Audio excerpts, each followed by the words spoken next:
All right, welcome folks to Random Roguelike Rotation, or at least I hope that's still the title by the time I upload this. I've been going back and forth between a couple different things.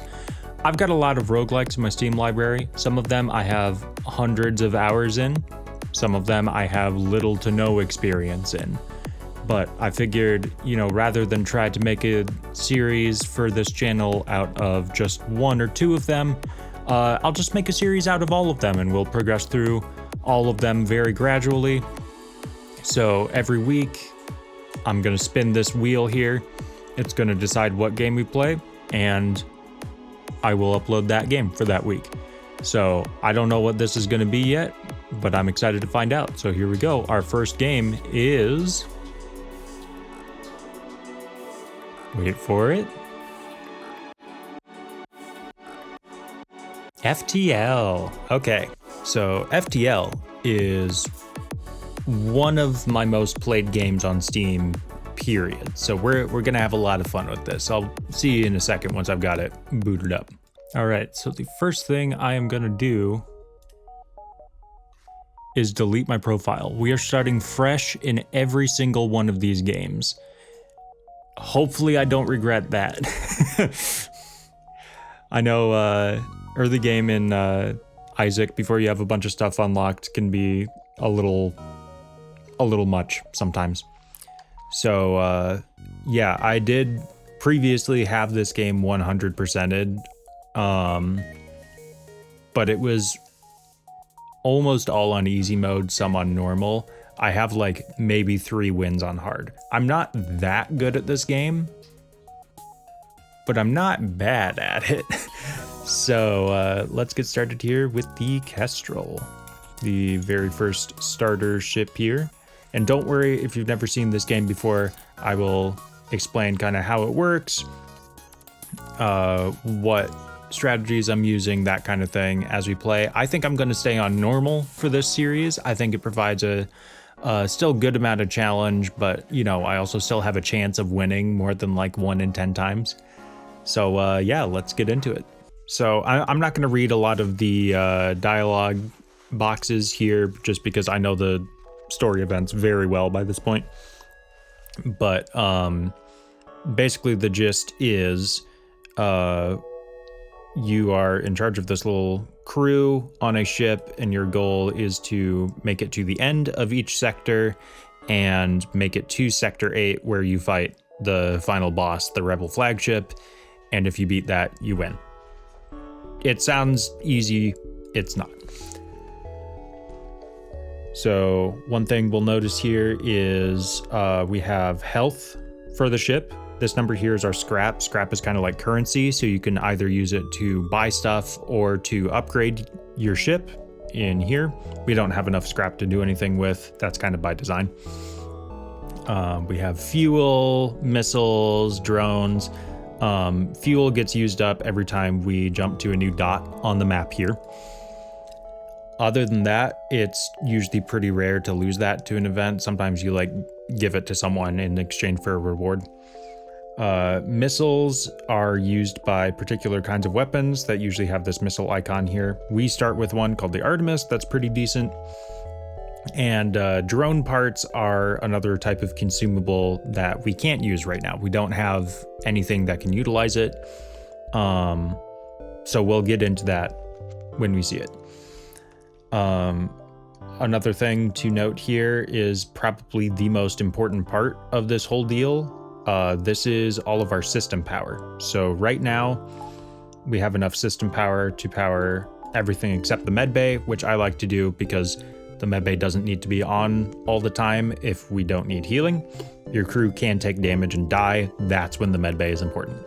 But if you're not using it, I just like to have it depowered and sitting in engines probably, or my highest priority in the first couple sectors is to get a second layer of shields, because that makes certain fights a lot easier.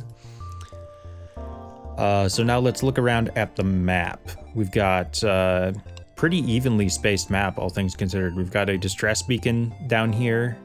The different beacons here can have a whole slew of different random events.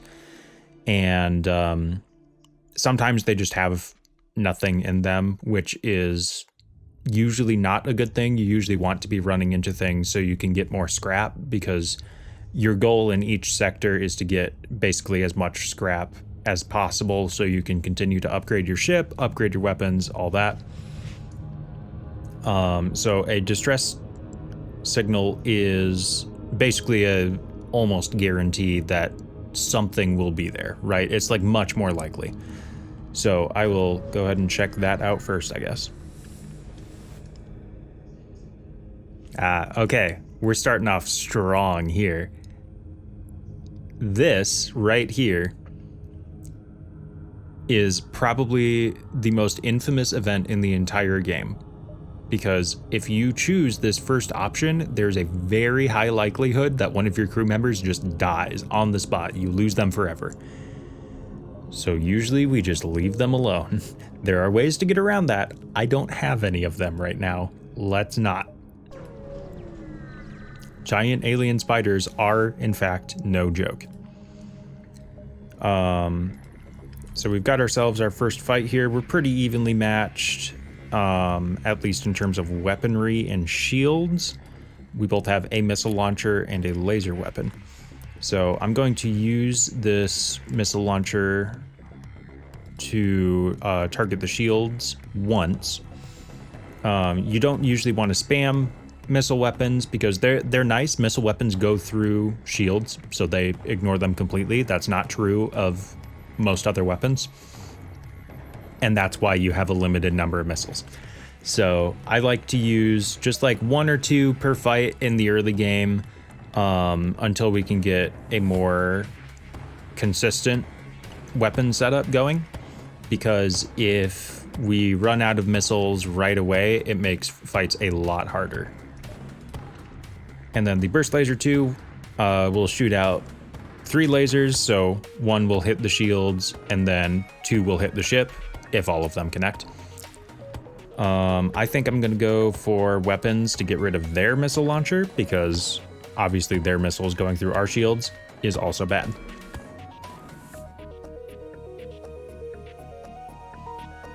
And now we wait. Okay, their missile has launched. Looks like it is, okay. So a lot just happened. Okay, good. So they have hit our piloting. When our piloting or engines are offline, our dodge chance goes down to 0. Obviously, that's bad. It's especially bad if they have a missile weapon, because that means that missile will guaranteed hit your ship pretty much no matter what. Piloting, it's pretty much it's either on or off. Engines, see how we have 2 bars of power in there, so engines, if it gets hit once, it'll still have some dodge chance left over. Oh, my cat wants to hang out. My cat's probably confused by the green screen thing. Still new to that. You'll also see, because missile hit the piloting room while a person was in it, piloting it, that person lost some health. As I've alluded to earlier, if a person dies, they're gone for good. And having crew members is really important, because having them man certain stations makes those stations more effective. So if we don't have a person in the piloting room, then we don't have a dodge chance because no one is flying the ship. Having a person in the engine room is nice. It adds a little bit of bonus dodge. And then having a person in the weapons room just makes our weapons charge up a little faster. If we have a person in shields, it makes our shields recover a bit faster. Usually that's not as important. Having a person in doors makes our door strength stronger, which we'll see why that's important later, I'm sure. And if we have another person in sensors, that will let us see what's going on their ship as well as ours. So just a few things to keep in mind. Crew are important as a resource. I'm not going to say they're the most important, but they are important. So trying to keep them alive is generally a priority. This crew member is fixing up piloting right now. His name is Gumpo. Hi, Gumpo. As we can see, they are fixing their shields right now. I'm going to target burst laser on their engines to make their dodge chance a little worse. And then we'll just set it to auto fire on their shields when it is ready. Each crew member, we won, by the way. Each crew member starts off as kind of a blank slate, and then as they do more and more of a certain task, like repairing stuff or piloting or manning weapons or engines, they will gradually get better at it, and the bonuses they provide will get stronger. So keeping crew members alive long term is especially important. So here we see our rewards for doing that. We got 2 missiles, so we have a net gain of missiles. That's cool. 1 drone part, which doesn't really matter to us right now, and 16 scrap, which is okay. And we get a bonus reward, which is lucky. That doesn't always happen. We got 1 fuel to make up for the fuel we used to jump here, another missile, and 8 more scrap. So right now, my goal is to save up for 50 scrap to get the second layer of shields. So we're gonna wait to spend anything right now. Okay, this fight is a bit of a pain.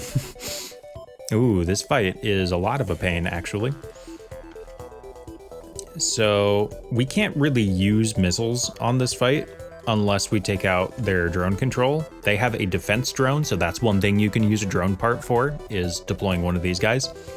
They will circle around a ship and attempt to protect them from all missiles. It's not completely foolproof, but it works most of the time, and we don't have enough missiles to play around with that.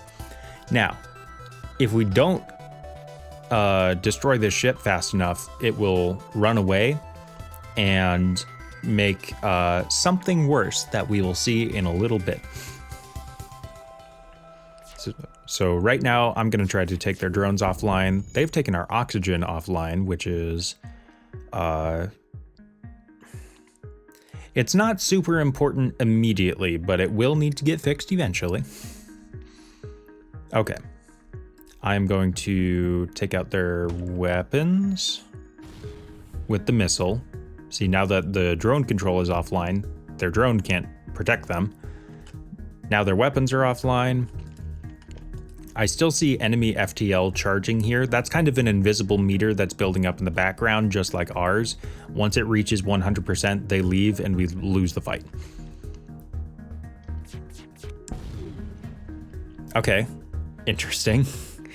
The defense drone was blown up. That's not super common.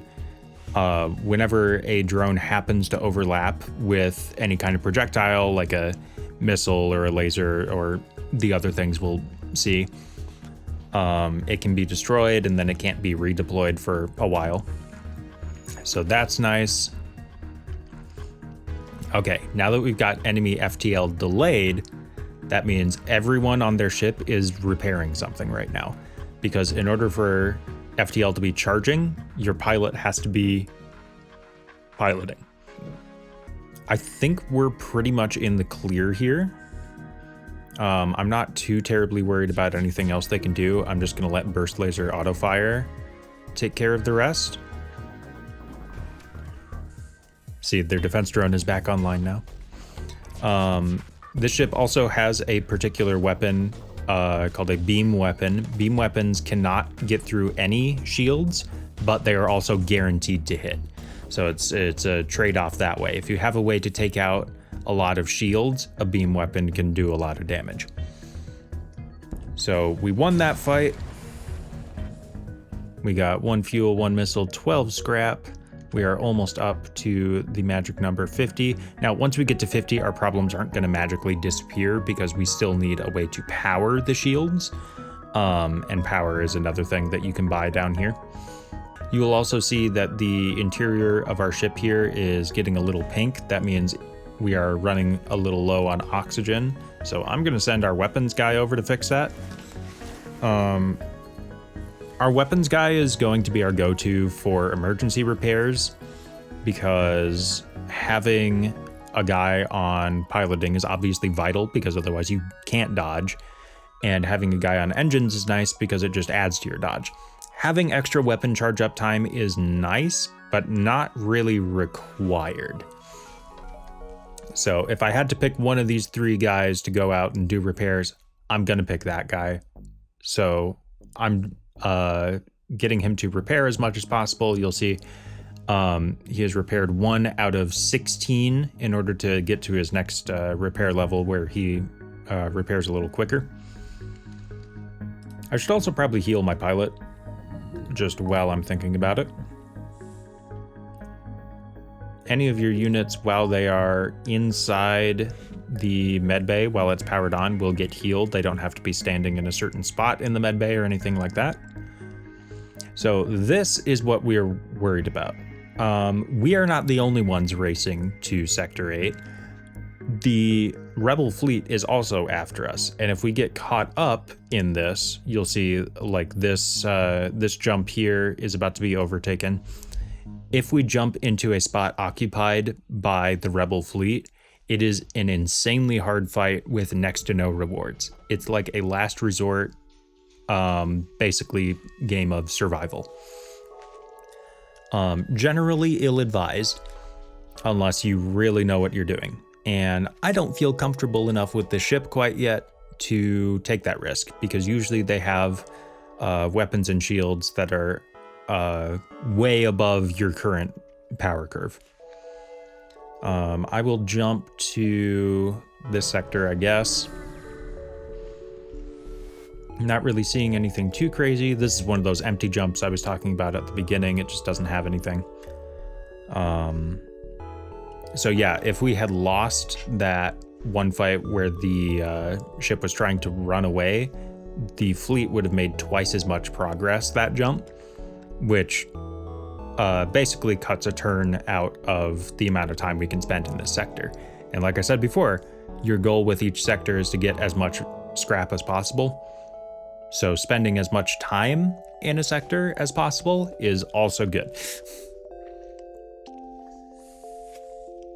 We'll jump over to this one. I like jumping to locations that have a bunch of different locations that you can jump to from them. More so as a scouting thing, so you can see if they are distress beacons, if they're stores, which we will run into at some point. Yeah, this is generally a good way to scout for that, because like even though I'm probably gonna end up going down here and like goofing around down here for a few jumps, knowing if there's something useful up here is also nice.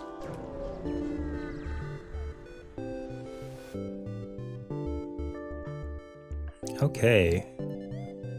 Kind of a terrifying ship, not gonna lie. I could ignore them. But for the sake of demonstration, and definitely not me being incredibly greedy, let's go for it. So this ship has a unique mechanic called a Zoltan shield. The Zoltan is a race that we'll probably run into at some point.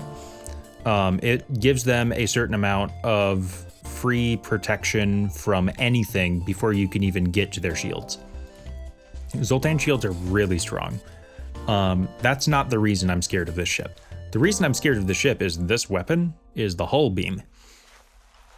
So beams cannot pass through shields. If they fire this at the same time as the hull beam, it will temporarily disable the shield before it can recharge, and the beam will tear through everything. And the hull beam in particular does double damage to empty rooms. This thing could easily deal like 8 damage to me in one sweep. And that's a fair amount. Our ship only has 30 health. There's no way to improve that. Generally, taking damage is not just bad for the obvious reason of you get closer to dying. It also costs money most of the time to get that health back. So the more money you spend on repairs, the less money you have to improve your ship, right? So generally, I would avoid this fight, but we'll see how it goes. I'm not even going to bother firing the missile right now because the Zoltan shield will also block missiles. That is a unique thing to it.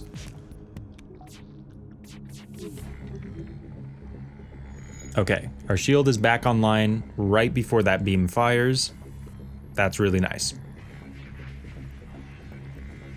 And this is why I'm aiming for 2 layers of shields, is if we had 2 layers, we wouldn't worry about this fight at all. They literally wouldn't be able to damage us. Because even if they took out 1 layer of shields, there would be a 2nd layer below it.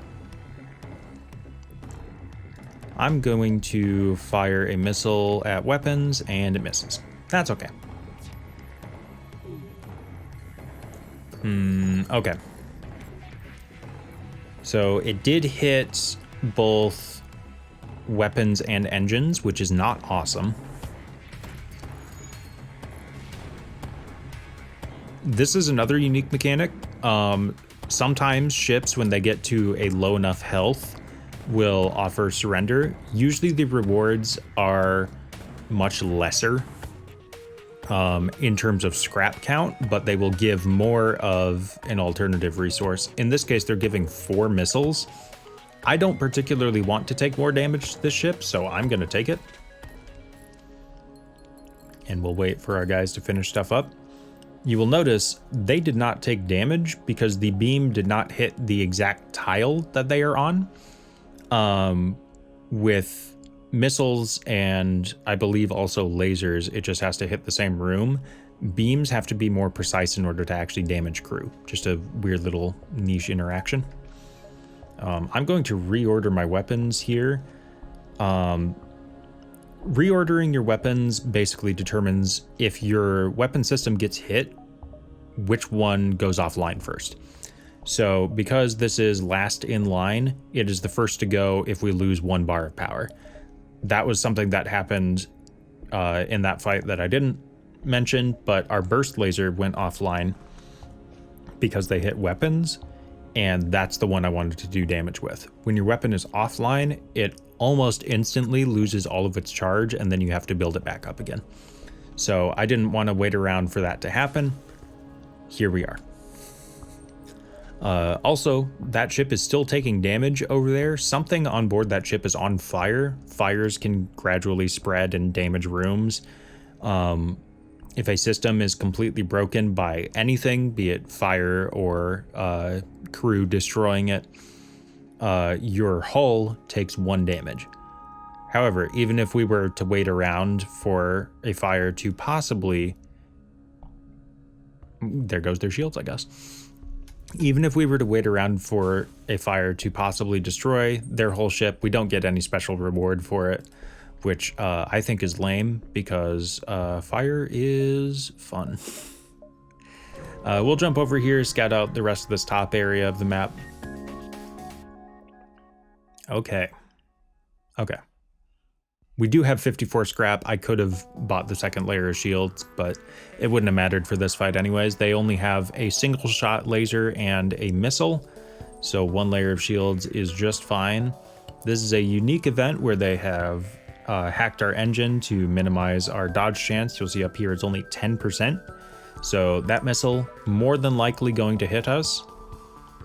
And as a result, I'm just gonna fire on their weapons to try to get that missile offline as soon as possible. Once we do that, they can't really do anything to us. Okay, well, we did get the missile offline. You'll see the Artemis went offline before the burst laser this time because I reordered the weapons. So there we go. Thank you for the demonstration. Weapons do have to be manually powered back on once the power is available in the system. I've forgotten about that multiple times, and it has cost me dearly.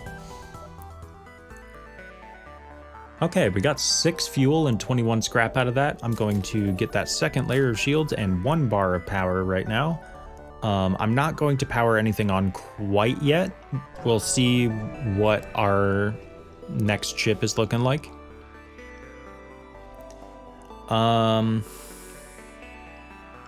We can attack the rebels. You almost always get a reward for being aggressive in this game. It very rarely goes wrong unless it involves a crew member directly, in which case there's a reasonably high chance that crew member dies as a result of that event. So I'll power on the Second layer of shields here. We still have a 15% dodge chance. It's not awful. And we will just auto fire on weapons for a moment. They have the same Burst Laser 2 as we have. Burst Laser 2, by the way, very good weapon in this game. Very cost effective power-wise, especially when compared to the amount of damage that you can get from it. If you get a couple Burst Laser 2s, you can pretty much beat anything in the game.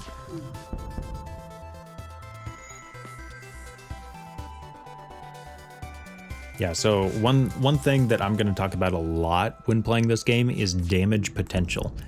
If your weapons can even hit the enemy ship. Because if...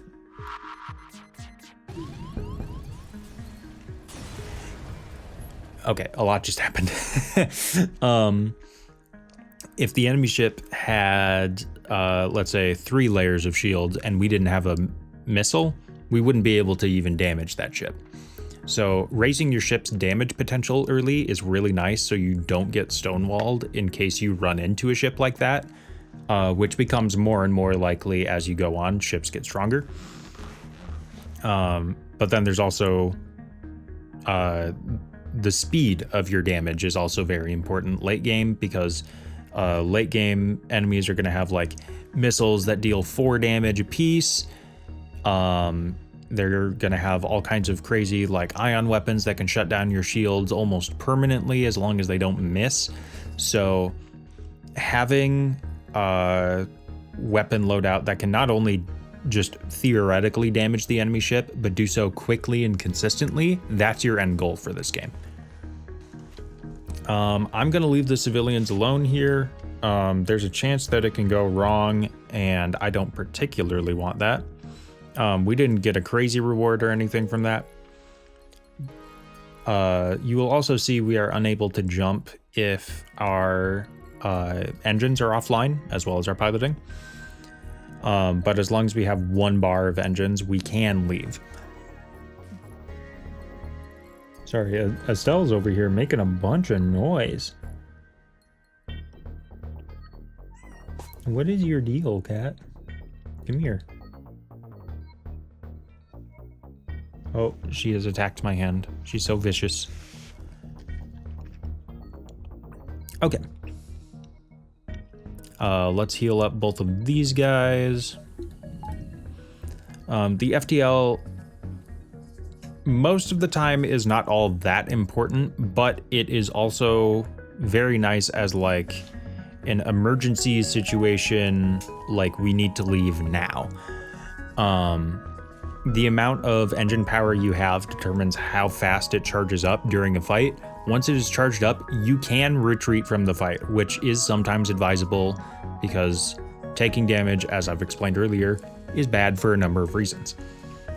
So if you're against an enemy ship that just way outmatches you, it's probably best to get out of there.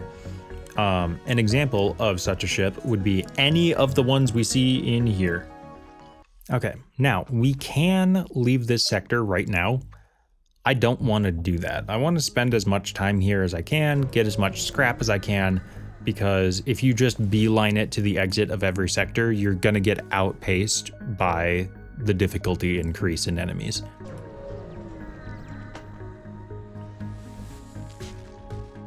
Okay. So for this fight, I'm going to depower the second layer of shields and then just power on engines and medbay, I guess. They only have a weapon that can damage 1 layer of shields, and the missile doesn't care if shields are down or not. So I would rather have the extra dodge chance so that the missile misses, because that's where all of their damage is coming from anyways. We will just hard target their weapons.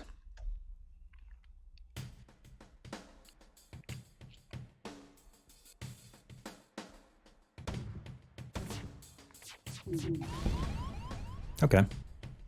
So they're offering a lot of missiles and a few scrap. I think right now what we need is just more scrap, so I will not accept that offer. because this game lets you commit war crimes, and it is sometimes optimal. Not because I'm a terrible human being, I just want to be good at the game. Okay, their missile is back online. I'm just going to fire one more to prevent any extra damage that may occur. And we got 13 scrap out of the deal instead of, what was it, like 9? The differences in surrender rewards versus kill rewards are pretty minimal at first, because they're percentage based, I think.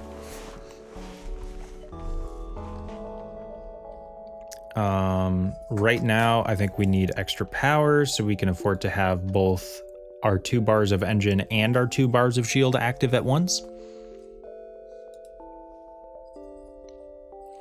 And we can make 1 jump before we jump to the exit. Okay. This is our first ship that we've seen with an offensive drone. This particular one is a beam drone, so it acts just like a beam weapon, but it fires on its own.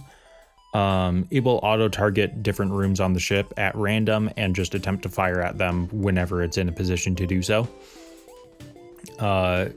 There's also ones that fire just more traditional laser weapons like we've got with our Burst Laser 2 here. There's a fire drone that shoots a fire beam that doesn't do any hull damage but sets stuff on fire. That one's really cool. Because we have 2 layers of shields, this ship actually can't touch us. They can only take out 1 layer of shields, and they need both of them to be down in order to do damage. So we are sitting pretty. I'm not even going to fire my missile launcher here unless it becomes necessary. So we will just auto target. I'm feeling engines to lower their dodge chance. Oh, and if they miss, even better. One strat you can do, because both pilots and engine crew, I don't know if there's an official term for that, engine people, both of them will level up every time a shot misses, and that once they reach level 2 or level 3, your dodge chance will continue to increase as long as that crew member is manning that station. So one strat you can do is, if you find a fight like this where you literally can't take damage, just sit there and AFK for a while and grind up levels for your 2 crew member, so that way you maximize your dodge chance. I'm not going to be doing that here because I think it's lame and boring, and it also takes like 20 minutes. So we're just not gonna. Another reason I was targeting engines here, by the way, is because sometimes instead of surrendering, enemies will try to run away. I don't know if we saw that earlier or not, but then they will enter that same state as that one fight that we had where there's an invisible FTL bar that fills up in the background, and as soon as it's full, they run away and you get nothing. So destroying engines prevents them from doing that, and destroying piloting would do the same.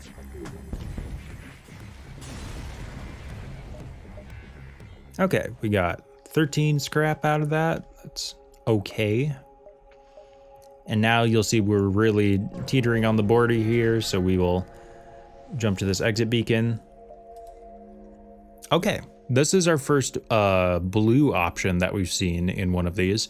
Generally, blue options are the way to go. They are basically rewards for having certain types of weapons or crew or certain systems upgraded by a certain amount. And this is basically your extra reward for doing that. So here they're having an issue. They need missiles, so we're just gonna launch a missile ourselves. Aw, they didn't let me do it. Lame. Yeah, we'll give them 5 missiles. If you give them 15 missiles instead, your reward is much more. I believe they give you like a free reactor upgrade or a bunch of scrap or a free weapon or something like that. But we are just 2 missiles shy, so we'll just give them 5. They still give us a reactor upgrade, which is very generous. So now we'll take a look, see if there's anything we can upgrade, and we can. Generally, the way I play this game is upgrade shields first, and then buff up engines to match it.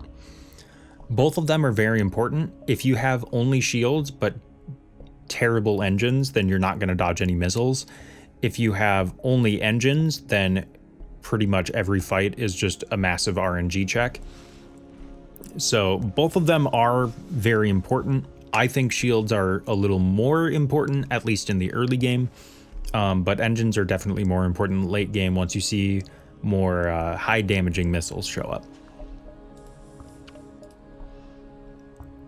So here is our world map of sorts. There's two different paths that we can go down right now. The color of these dots basically determines how difficult the sector is and what kinds of events are going to show up there. This Mantis controlled one, Mantis sectors generally have a lot of boarding crews, which we haven't seen yet, but typically rather weak weapons. And then civilian sectors is what we just came from. It's another one of those. Generally, red sectors will give you higher scrap amounts. Nebulas are kind of an interesting middle ground between the two. They're kind of a medium-ish difficulty where they've got some pretty nasty encounters in there, but they're a lot more rare. And there's a few other modifiers in there, but the most important one is that you can spend a little extra time in a nebula sector. It gives you a few extra jumps. So if you're lucky, you can walk out of it with more scrap. But that being said, I don't think it's something to necessarily rely on as a given. Okay. So mantises. Oh, of course, there's a store right after that jump. It's okay. We don't have anything all that important anyways. There's not really anything we can sell at the moment. You can sell weapons at stores for scrap. And while we could theoretically beat everything with the burst laser too, I like having the missile here for now just to give us a quick response to more immediate threats like other missile launchers. So we'll keep this store in mind. We'll jump around a little bit and try to stay kind of close to it just in case we get something worthwhile. Or in case we somehow build up enough money to actually spend on something. Okay, so this ship can't touch us except for the missiles. So we will just auto-target on their weapons and call it a day.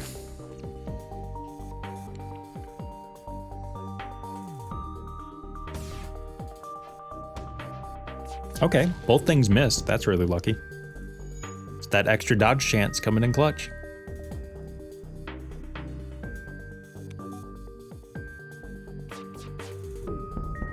Okay. We seem to be at least kinda keeping their missile launcher offline. Maybe give it one more tap. Nice. Okay, 23 scrap. So the rewards are already like almost double what they were. I'm thinking the next thing that we should save up for is either a second layer of doors, which is particularly important in this sector, and or a better weapon setup, which is much more RNG heavy. Second layer of doors will basically, if enemy crew gets on board our ship, which will happen at some point during our stay in this sector, having a second layer of doors will stop enemies from just waltzing through and walking wherever they want to. They have to take time to break down each individual door, and that can be really helpful for routing them to certain locations, and there's some strats for that we will definitely see. Okay, so we have a couple distress beacons here. I say we just abandon this store for now. I don't think it's worth waiting around at. Okay. There's a decent chance we take damage from this. We do not. Yeah, like I said, I've played a lot of this game. I recognize a lot of the events. I've got like almost muscle memory for figuring out what events to take and what not to. Okay, so you heard a drone power up, but you don't see one anywhere. That probably means they have a repair drone that wanders around their ship and automatically repairs stuff. It acts like a crewmate. Not particularly important for us right now, but just something to keep in mind in the future. It could also be an anti-personnel drone, which will automatically attack any boarding crew that may show up, which would be very thematically appropriate for the sector. So we're just going to target engines because, once again, they can't actually damage us.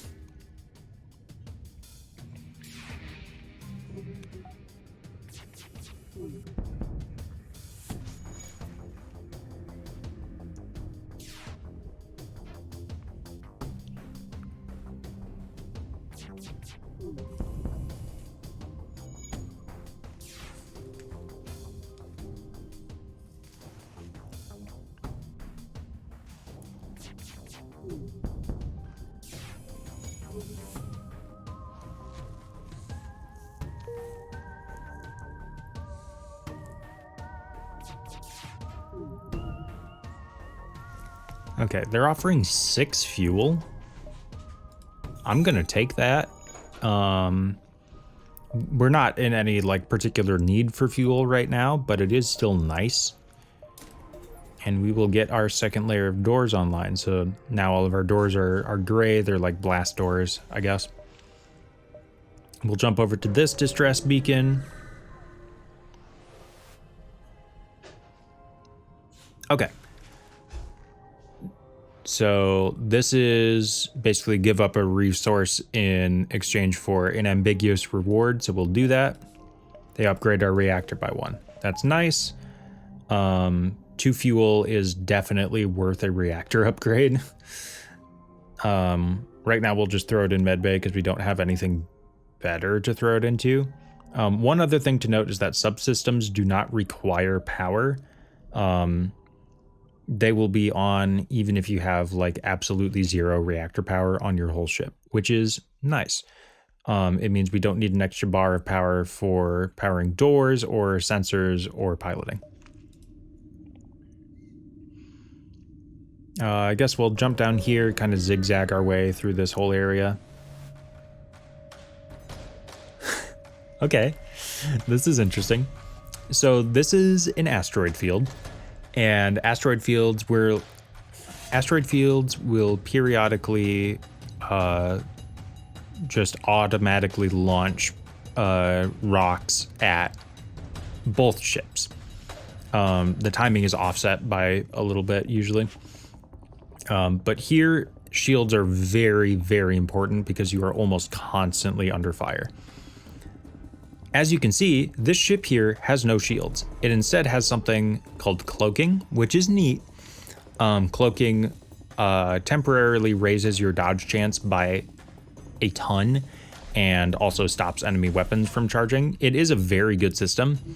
That being said, once the ship comes out of cloaking, it is practically defenseless.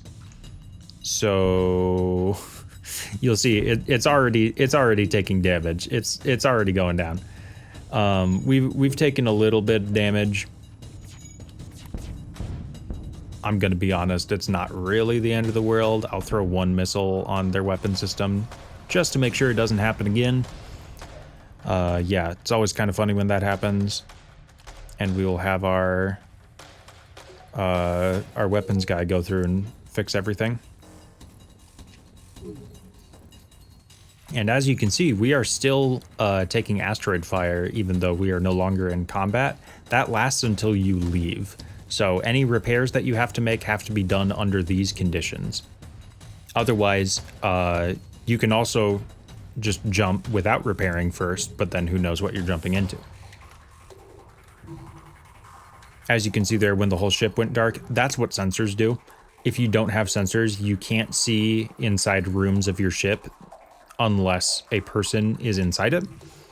And then upgrading it will allow you to see on board the enemy ship. I don't usually go for that unless I've got like a very particular boarding style build going, which I do enjoy, but it doesn't really look like we are building up to that at the moment.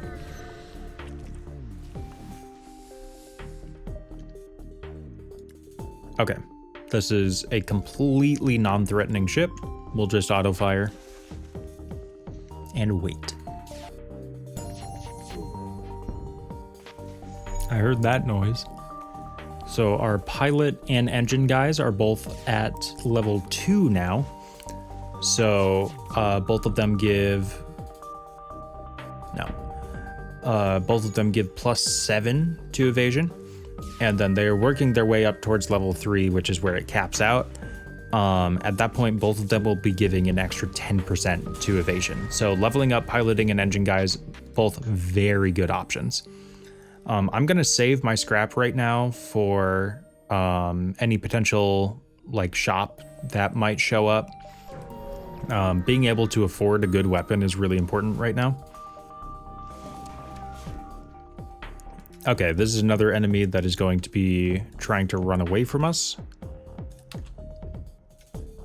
We'll hit him with one of those.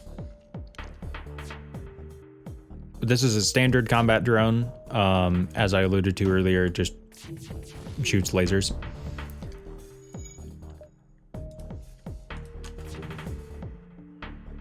One other thing to note is that ships that look like this are unmanned. So they don't have any crew members. They function autonomously. I don't really have anywhere I was leading with that, I guess. At least anywhere that's relevant right now. Okay. I mean, we've got a decent amount of scrap right now. I just wish we had something worthwhile to spend it on. Because, I mean, we can buff up engines, I guess, but... Okay. Sometimes you'll run into this where a person will offer to upgrade a system in exchange for some scrap. It's almost always worth it if you will need that upgrade later on down the line, or even if it would just be nice to have it. Level 2 oxygen is not particularly important, but it's not bad to have around. Some weapons have a chance to cause breaches, which are basically like holes in your ship that will rapidly drain oxygen out of the room. So level 2 oxygen will help stave that off. It helps in a couple other really niche use cases that we'll get into. And the most important thing is that it costed less than just buying it ourselves, because I'm pretty sure buying it ourselves costed 25 and that was 15. So we just saved 10 scrap on an upgrade that we probably wanted to do eventually anyways.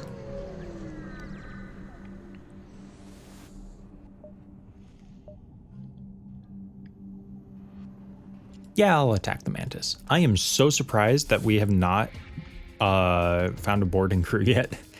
That's like genuinely amazing to me. That's like the Mantis's whole thing.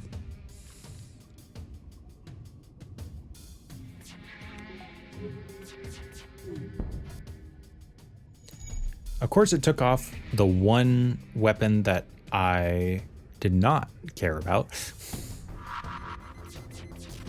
Yeah, so you might have seen one of these things earlier. I don't think I mentioned it. These are bombs. They also work off of the missile inventory system. They also bypass shields, and you can just aim them at a room. I don't really use them a whole lot because not a whole lot of ships start with them.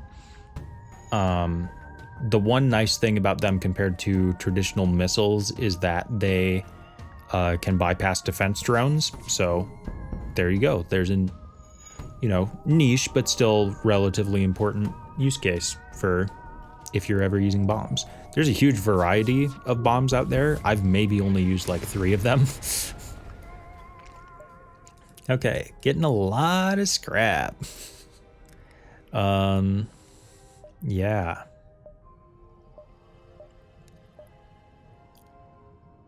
I'm thinking we should hit this distress, come down here, and then just leave. No, we can do this. We can loop back around. Okay, couple things. This is another environmental hazard like asteroid fields. This is a sun, which will periodically start fires around your ship. The other thing here is this icon right here. This is a crew teleporter, and that is a dead giveaway that this is a traditional Mantis boarding ship. So Mantises are a race in this game that are very skilled at combat. That's like pretty much the only thing they're good for, combat and movement speed. So they will come on board, and if I'm not careful, they can easily like kill off crew or damage systems. It's just generally not a good time. So we're gonna want to take out this ship as quickly as possible to get out of harm's way for the sun here. This is where our level 2 doors are also coming in handy. And now I'm going to introduce you to a very sussy strat, venting. If we open all the doors on this ship, you will notice we have like some airlock type things out here. And you might be wondering, is that bad to open all that? And it is if you want to have oxygen on your ship, but we kind of don't right now. Speaking of oxygen, there's our Mantis border. 2 humans will be able to fight off that Mantis just fine, but in a 1v1, the Mantis will win. So why am I getting rid of all the oxygen on my ship? By the way, I should probably target something. I'm getting rid of all the oxygen on my ship because fires need oxygen to survive. So if a fire starts in a room with no oxygen like this, it will be snuffed out pretty quickly. Okay, that Mantis is dead. Mullet here is low on health, but I'm not going to run him over to the med bay until we are out of here. Because that would require putting air inside the med bay, and that does not seem like a good idea to me. Here comes a solar flare. Okay, so not the worst. We'll see if Davian here can put out this one fire on his own, or if he needs some help. It's kind of a 50-50 on whether or not the fire can spread before one person can put it out.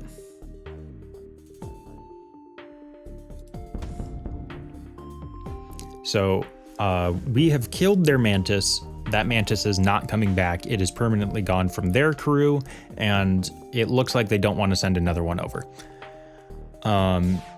AI behavior in this game is very particular in where it wants to move to. Okay. You'll see that solar flare did do 1 damage to our hull, so eventually it can actually damage us. Let's close up all the doors and get you as healed up as possible before the next solar flare hits.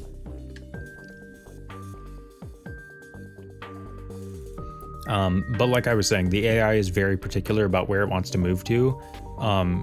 It very heavily prioritizes piloting, obviously. Piloting and engines, which makes sense. Let's get out of here before that hits. Get the distress beacon. I don't know if we're going to get the one below that, but it's okay if we don't. Yeah, we'll give you some fuel. 30 scrap. Not bad. We will not be going to this sector, so we will just jump straight to the exit. But yeah, learning how to take advantage of AI behavior and know what it's going to be doing, even if you can't see it, is generally pretty useful. See, I would love to get them 15 missiles. That's all of our missiles. And we do need those. Because the next sector is probably going to start throwing some stronger ships at us with level 2 shields.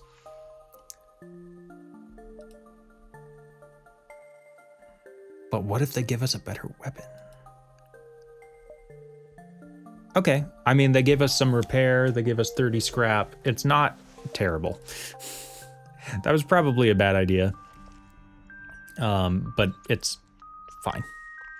Let's go to the NG Homeworlds. Homeworlds quests are rare, but they can show up. They are basically every race, almost every race has a, almost every race in the game has a sector that they control that can show up, and then they have a homeworld that can show up. And the homeworld is identical, except it has a unique quest hidden in it somewhere. And if you happen to find that quest, usually the reward is really worth it. They give you like a subsystem for your ship that, or not a subsystem, an augment that is usually really beneficial. And even if it's not, you can sell it for a lot of scrap because it is very rare. So if we happen to get the NG quest here, I would be very thrilled. Also, this is considered an easy sector. Easy sectors typically have more stores in them.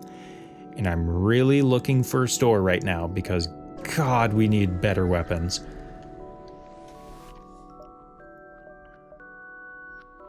Yeah, like I said, ships are going to start showing up that have 2 shields now. Okay. Interesting. So we've got 2 stores up here. And we've got one all the way down here. So if we don't see anything interesting in this first store, we can just ignore it. Hey, it's another Mantis ship. Huzzah.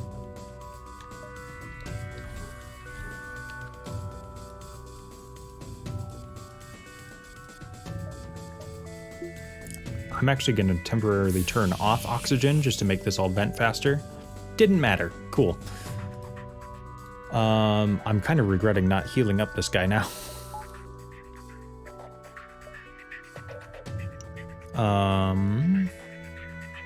We have 1 missile. I'm going to use it to take their missile offline, or at least try to.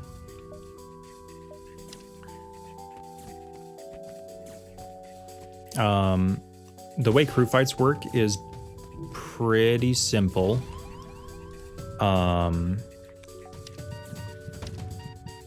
Units will only attack on the tile in front of them, and if there is nothing in front of them, then they will randomly choose between everyone in the room for each shot. So kind of tough situation there. Probably should have healed that guy. I haven't been firing weapons this whole time. That's on me. And as you saw, their Mantis teleported away before he died. So now he's resting up in the med bay, and once he's ready to go back out, he will come back to this teleporter and do the same thing all over again. So I'm just gonna peek. Yep, okay. We're gonna take both of these guys out of their stations into medbay to heal them up for when that happens. And now, because sensors are offline, I don't know where the Mantis is. Hopefully it's this room. Looks like it's that room.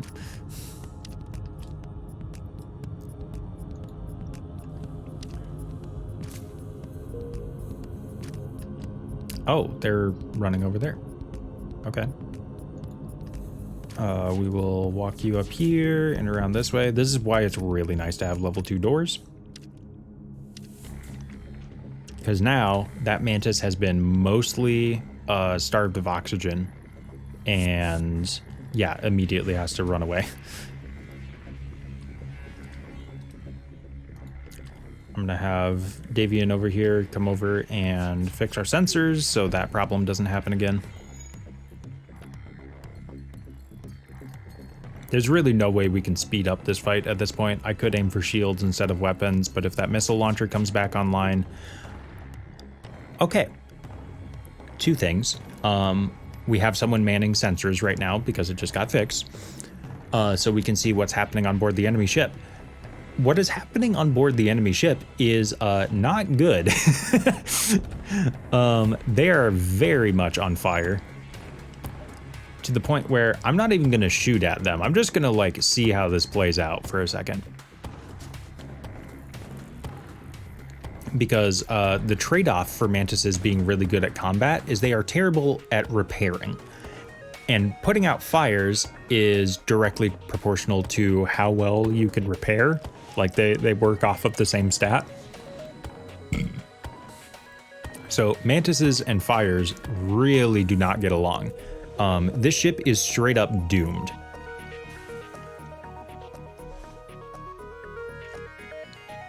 So it doesn't look like I'm gonna get the crew kill on them like I was hoping.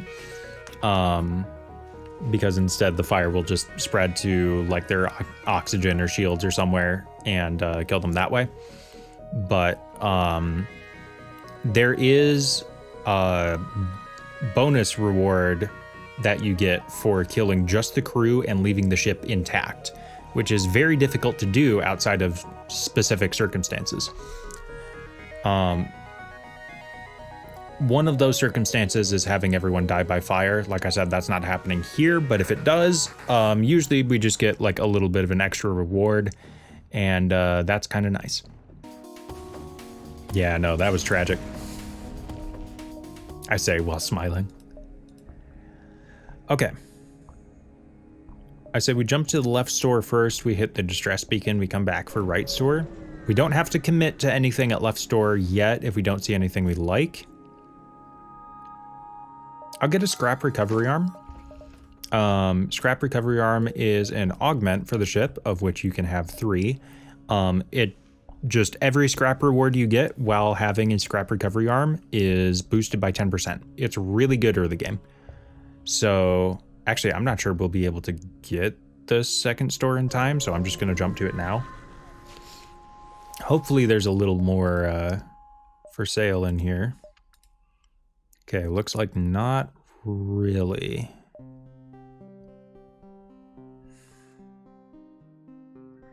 So let me talk about our options here. This is the first time we've seen a store, I think, aside from the last one. So we've got fuel, missiles, and drone parts here on the side. These are always going to be available at every shop. The amount of stock that they have is random. So right here, like we can only buy 3 fuel. We can repair our ship at a shop, which is really nice. It costs 2 scrap to repair 1 health. Here are systems. So these are different systems like our engines and weapons that we can add to our ship. So we can have a drone control here, which comes with a free defense drone Mark 1 that would make us much more missile resistant. If we go that route, then buffing up our shields would be really strong, but we have to have enough drone parts to make it reliable. The crew teleporter here would allow us to send our crew onto enemy ships and do basically what that Mantis tried to do to us. It's a very strong strategy, but we only have 3 crew members and 2 of them are adding to our dodge chance. So like, there's not really much that one crew member can do on his own, no matter who he is. So crew teleporter, probably not the play here. Cloaking is interesting. Cloaking, as we saw with that unmanned ship earlier, will basically just make us temporarily much more evasive. I'm not going to say invincible because, you know, there's still like a 10% chance or whatever with where we're at right now that they could still hit us. But it is basically invincible. It's very good for dodging just like unfortunate weapon timing lineups. So enemies just auto-fire their weapons whenever they're ready. And sometimes when those weapons line up, it can lead to a lot of damage. So this is really good for dodging that or preventing it from happening in the first place. Let me talk about our other options before I commit. Here's our augments that we have here. This would give us a 50-50 chance to negate all ion damage, which mostly applies to shields. It's nice. Ions are not the most threatening weapons in the world most of the time. There's only a few in this game that I'm like actually scared of. And automated reloader is kind of whatever. It makes your weapon cooldown 10% less, which is decent, but most of the time doesn't matter all that much. Because once you've got things powered down on the enemy ship, it doesn't really matter how long you can take them out. And then over here, we can hire some crew. This here is an NG. This is the race that lives in this sector. NG are basically the opposite of Mantis, where they are really good at repairing stuff and they're really bad at fighting stuff. So having an NG on board would be nice, but I think cloaking would be nicer. So I'm going to go with that. Plus, we already have an extra bar of system power, since we're not really using our missile launcher right now. So cloaking seems like it's going to be the way to go this run. Upgrading your cloaking will just increase the amount of time that you are invulnerable for. It's not usually all that useful unless you're using it to stall for time for weapons to charge up or for your crew to kill the enemy crew. That's pretty much it. So I don't use cloaking a whole lot. I usually think it's a little too expensive to be practical, but it's kind of our best option there, and we need something for this ship. So I am more than content with that. Give them some fuel. We got 37 scrap.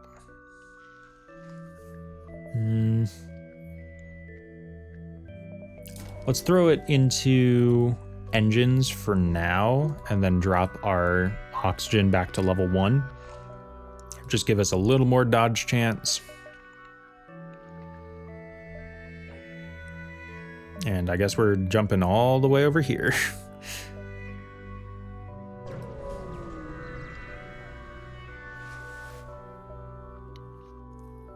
So the scrap recovery arm unlocks a blue option for this particular location. You just get free scrap. Easy peasy. Almost everything in the game has blue text events associated with them, some more than others. I'm sure there would be a ton if we had like an NG crew member here, but like I said, having cloaking seems a little more important to me. We could start working on our third layer of shields, but I'm gonna hold on to it. I want to see if this last store here has anything noteworthy for us. So we will circle around to that, try to get as much scrap as we can along the way. That's not a great start. Okay. 89 should be enough to get us something.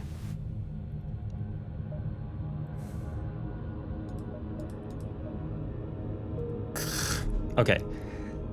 So in that case, giving away 2 fuel was not worth it, because now we're starting to run low on fuel.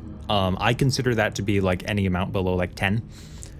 And what they gave us was scans for the sector, which tell you where all of the stores and distress and like asteroid fields and all that. We already knew all of that. That was our first jump in the game that gave us all of that. Not in the game, in the sector. So that was just 2 fuel for nothing. I figured since we're right next to a store, it's not the end of the world. Okay, there's really not a lot going on here. We could afford a drone control. That is true. but buying fuel is a little more important for longevity.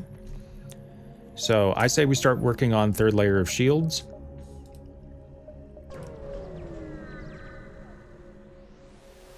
We'll get a better weapon at some point because we have to. Not that it's guaranteed, but just it has to happen at some point. Also, sorry, this corner of my green screen is fucking with me. Okay. Refueling platform is a little risky. Blast doors. I've never seen that before. Huh. Well, that fixes some of our fuel problems, huh? Good thing we just spent all that money on fuel. Here I'm gonna try to go down and go in like a U shape. So this is a rebel controlled sector. This is another hard sector like the Mantis one. So our scrap rewards are probably gonna be pretty good. That is a 3 shield layer this early? We're in sector 4. Jeez. I'd expect that by like sector 6. That's crazy. Okay. Okay. Here's what we're gonna do. We're gonna dump 1 layer of engines for now.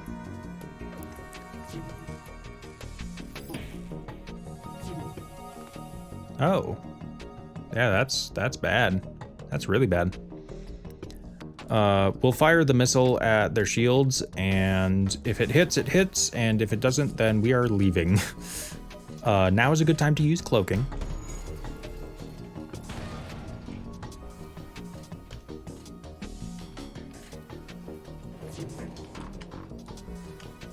Okay.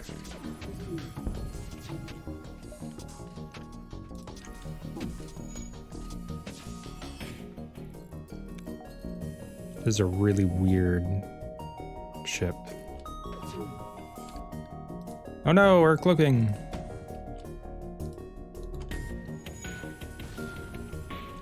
Okay. We have now completely taken out their piloting.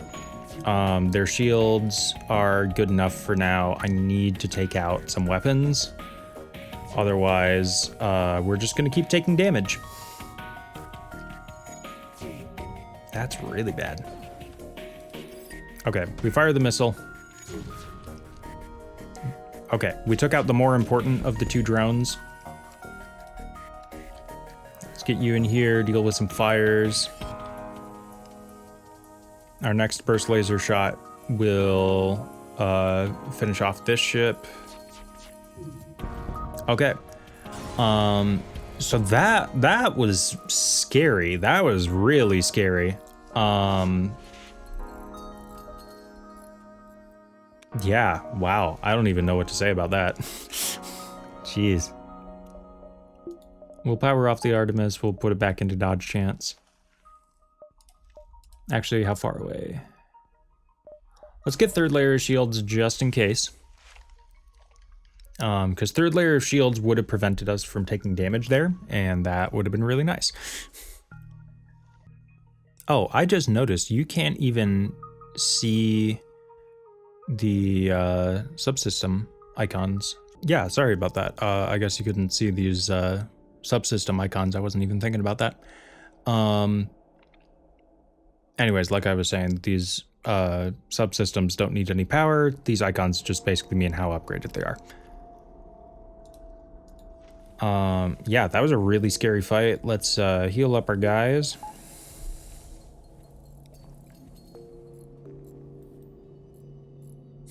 I'm kind of mad at myself for not catching that earlier.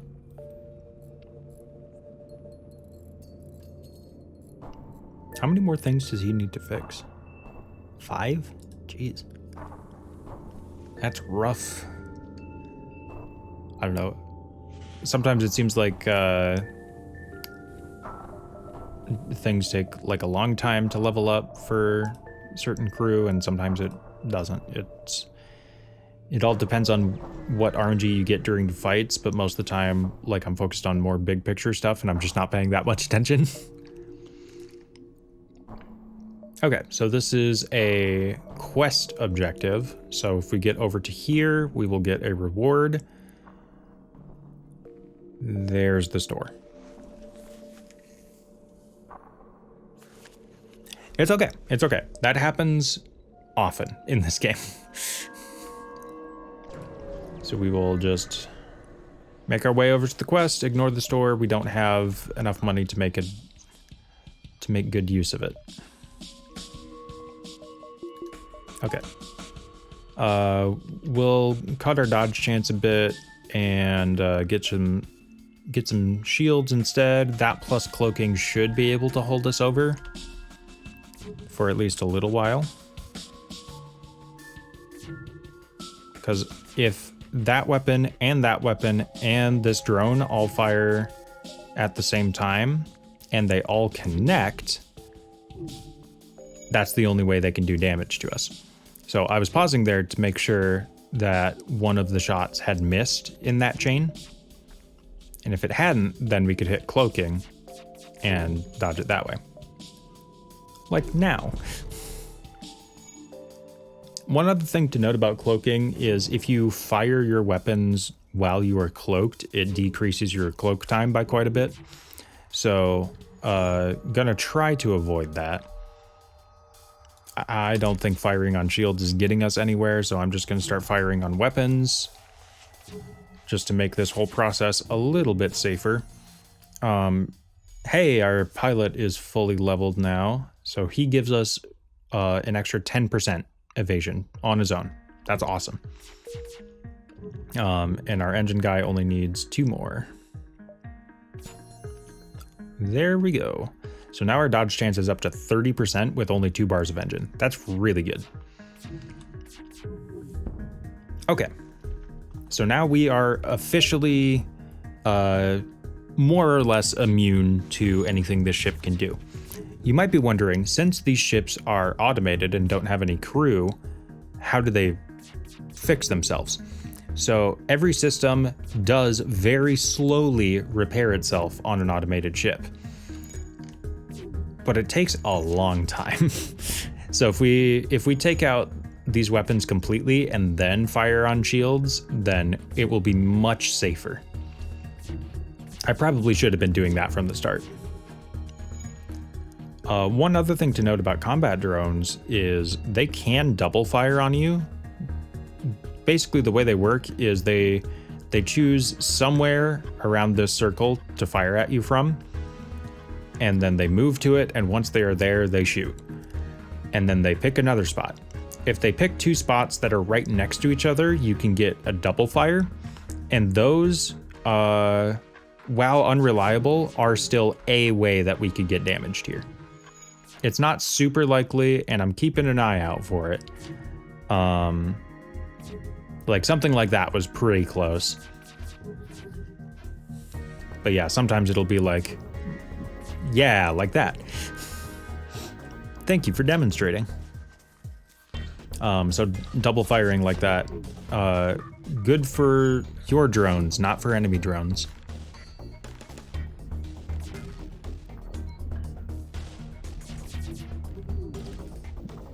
One other thing about these automated drones is they have ridiculously high dodge chances. So that's going super well for us. There we go. As long as we're keeping one of these 2 weapons offline, I'm happy. Never mind, I'm not happy. We're cloaking. Because that would have been able to fire on us.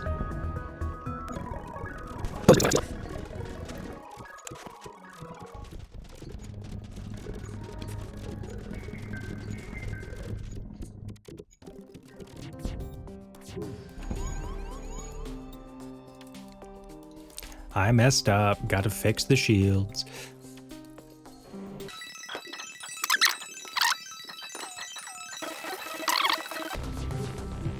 Oh.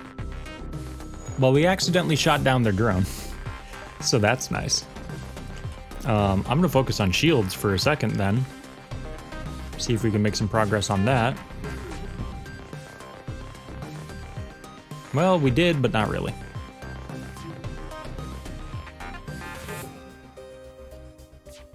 Yeah, when you shoot down a drone, it only stays offline for maybe 10 seconds or so. I don't know the actual number. Okay, I just need 2 shots of the 3 to hit.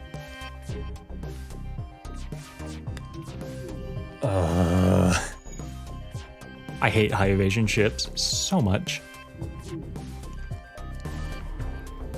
Yeah, I saw that. He was lining up. Finally!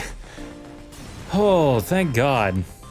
That went on for way too long. Yeah, we'll ditch the store. I was thinking about it. So these.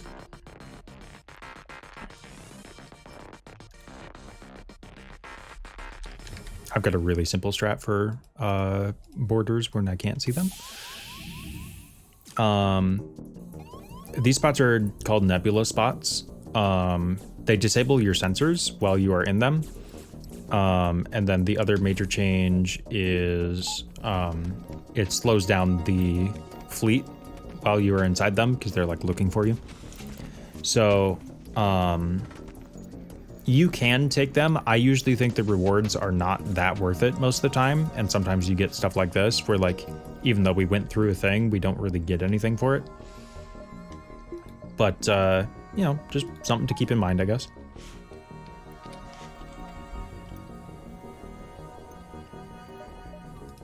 Okay. We at least have something up here.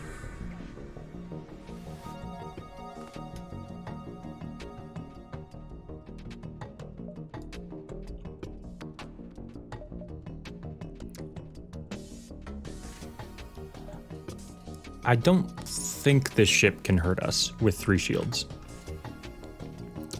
So this scary looking thing, that's the halberd beam. Remember how I said beams can not hit through any shields? The halberd beam can. The halberd beam can hit through 1 layer of shields.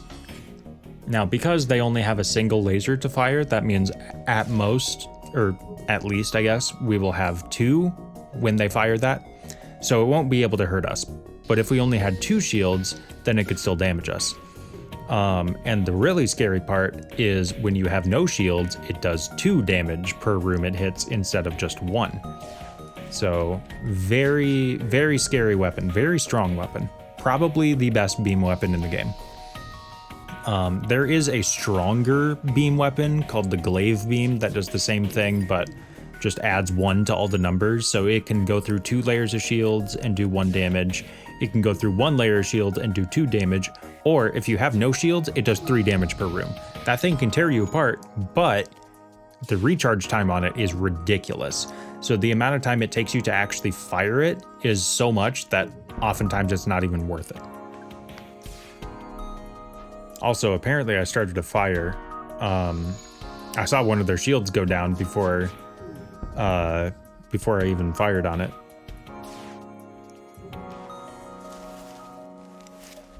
So, one other thing with enemy AI is if shields are down, almost always everyone available will run to fix shields, unless there is something else really important.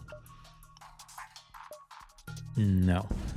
And so in that case, it was nice because their pilot went to go fix shields, and because their pilot wasn't in the piloting room, couldn't charge up the FTL to run away. Okay, we're back up to a decent amount of scrap. I'm gonna hold on to it this time, I swear. I don't want to do that. That is the same amount of defensive as the last automated ship we fought, except that one has missiles. Hey, we get a free crew member. So this is a race we have not met yet. This is the Zoltan. Zoltans are very physically weak, but they will automatically power any room that has a powerable system that they are standing in.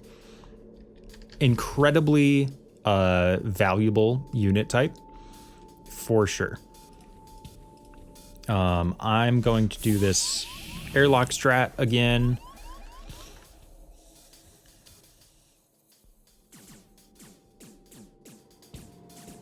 Okay.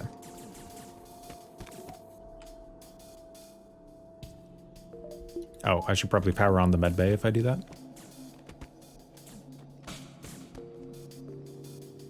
Nice. Okay.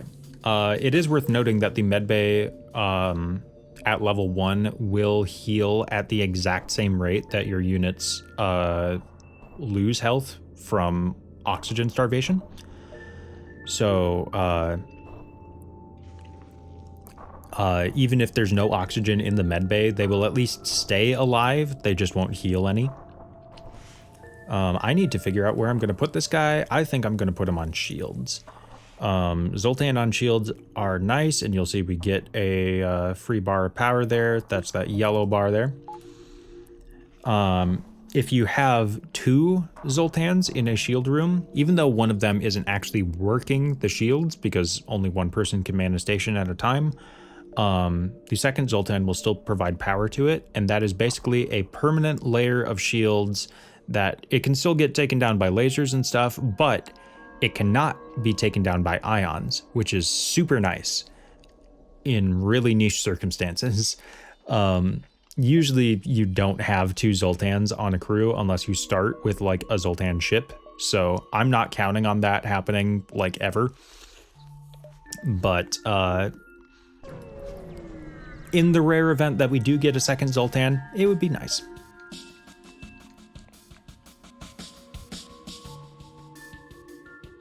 Oh, this ship is really scary, huh?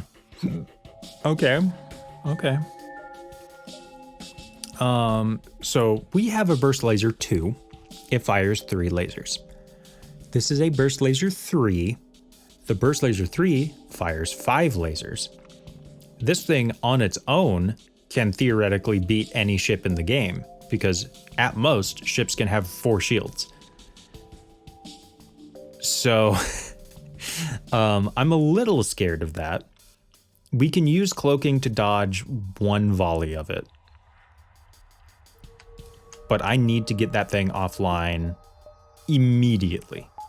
In fact, I'm going to leave my engines where they're at. Okay. We missed that. And then once this thing fires, there it is. I'm going to depower oxygen for a second and then power up cloaking. And you'll see now that our base evasion chance is so higher, it adds 60 to it. We are literally unable to get hit by anything while cloaking, which is super nice.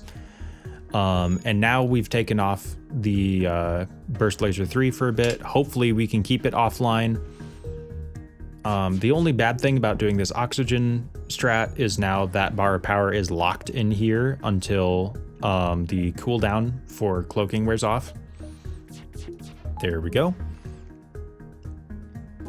So that should be okay for a little while anyways.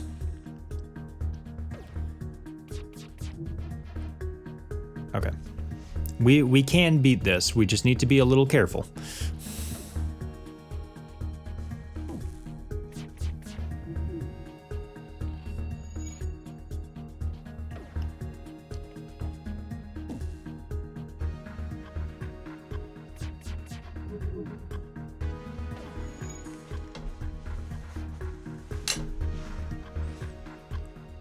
Yeah, I really want to take this last bit of weapon power offline for them, just so I know for a fact that this Burst Laser 3 does not come back online. Because if it does, then we're back to being in trouble. After that, I will target other things. Also, our weapons guy is fully trained now. I guess I never explained what that does. He just makes weapons fire faster, which is nice. So right now he is making our weapons fire 20% faster. It gives you a little bit of an advantage against ships that have the same weapons as you. Other times it doesn't really matter a whole lot, but it's still kind of nice. Speeds things up a bit.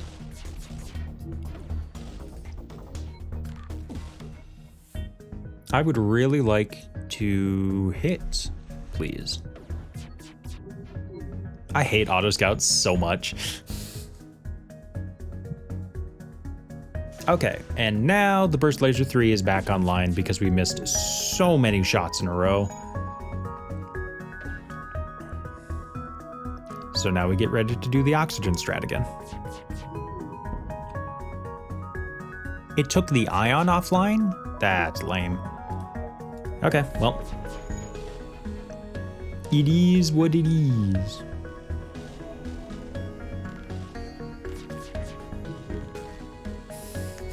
Good lord.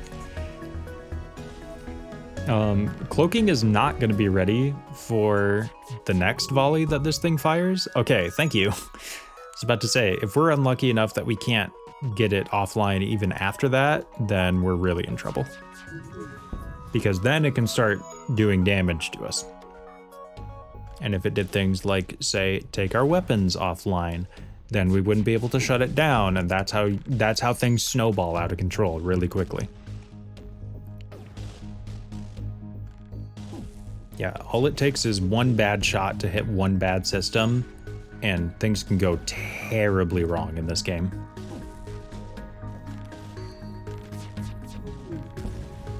There we go. Okay, 42 scrap is really nice. Lack of shops, though. I'm gonna jump up here just in case one of these are shops.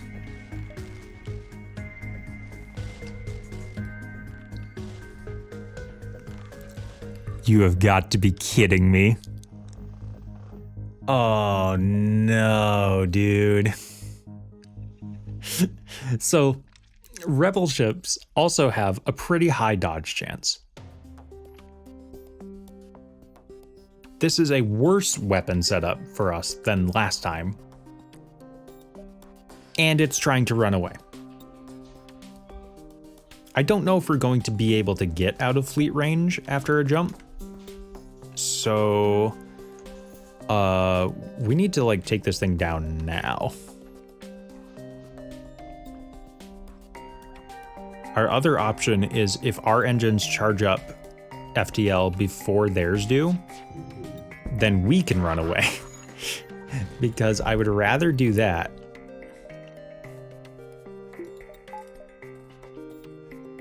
Because if we run away, then the fleet pursuit does not get doubled because we never technically lost the fight. You can come back to fights that you run away from.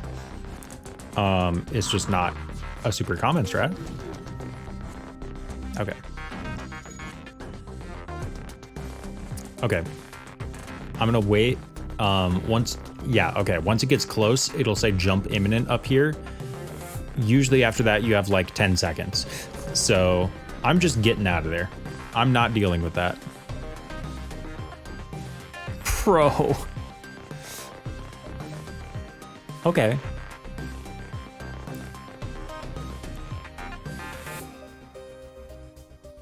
Okay. So we get another crew member for free, but we have to fight this ship. Here's my thing. I don't really want to fight this ship. It's not the worst, but it's got missiles. I'll take the extra crew. I'll take it. It's fine. The only other manable things that we can put this guy on are doors or sensors. We'll put him on doors for now because there is a boarding crew coming, but it might just be like one guy. Like, I don't know. Either way, we're going to... Oh, shoot. They have 3? Okay. We're going to need our missiles to land here.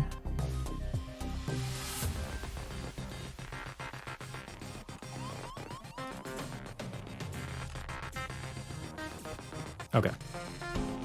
This is not looking great. I'm gonna be real.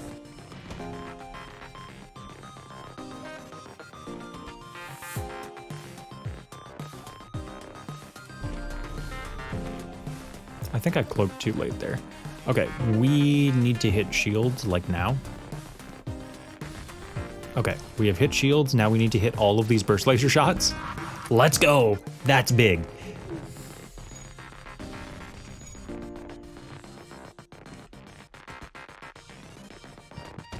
Okay. Let's move our guys to medbay. And let's move you to medbay too.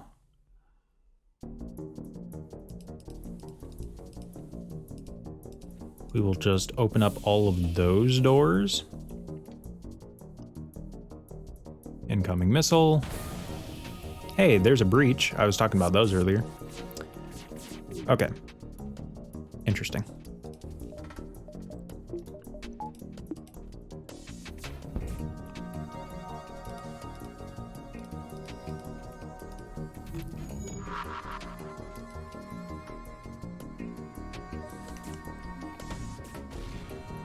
Okay, that guy did die. That's good. We need a third layer of shields online immediately.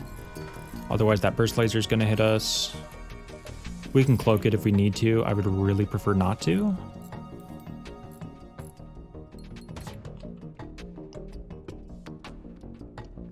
Okay, and we need to. We can depower medbay, repower engines. Get our dodge chance back up a little bit, send everyone to default stations. I'm not worried about this breach whatsoever.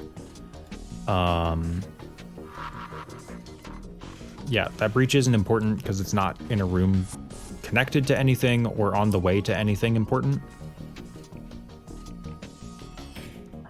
Okay, and we will have these three all run over here. I want to get this guy dead this time. Their shields are offline. I can start targeting weapons.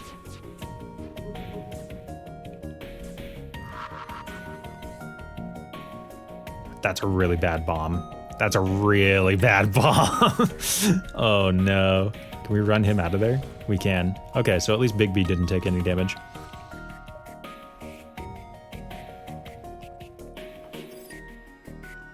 Okay.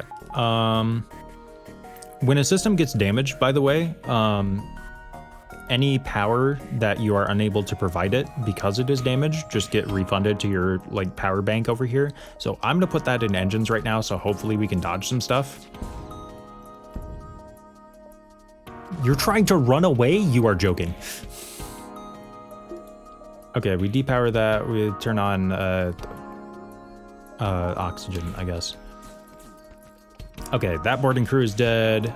Return to stations. You go over here.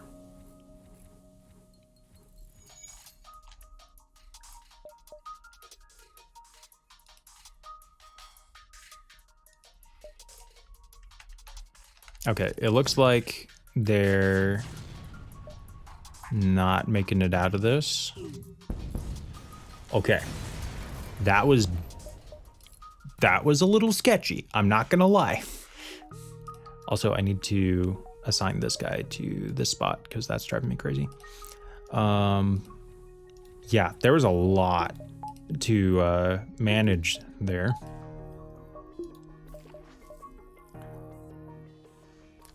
And we made it through, but we took a little bit of damage. That's okay. That happens. This kind of stuff is why we need better weapons, because the longer we take to get through their shields, the more likely it is that we get destroyed by that kind of thing. I'm not going to do that because I'm tired of trying to fight through enemies that have way more shields than they're worth. So rock-controlled rockmen are big, slow units that are immune to fire and use missiles a lot. Great if you have high dodge chance. Our dodge chance is not bad at all. So I don't think this is the worst shot in the world. And then the nebula here could be anything. I'm gonna go rock controlled. Look at that, we got our first achievement. Oh, I forget you unlock the anti-cruiser just for doing that. That's cool. We will unlock different ships as we play through the game. If you saw in the hangar right at the start, when we were selecting our ship, there was only one to choose from. But as we go through, we will unlock more and more. I think my goal is to at least unlock all the ships and get a win with every single one. They don't have to all be in order or anything. I can put off some if I want to. But yeah, there's a fair amount of ships in this game. That should last me a while.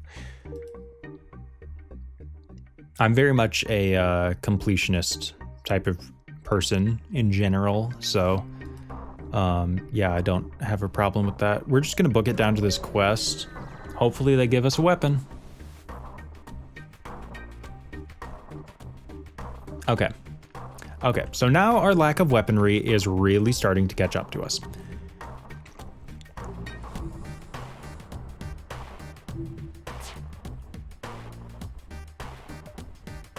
It's a really weird ship, actually.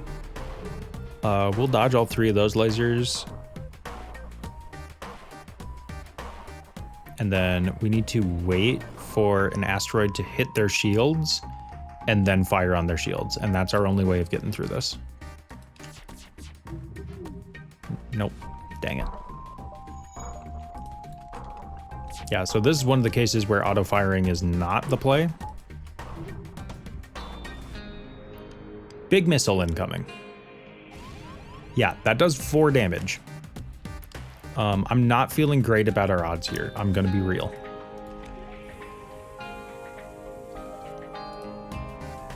Come on, asteroids. 1.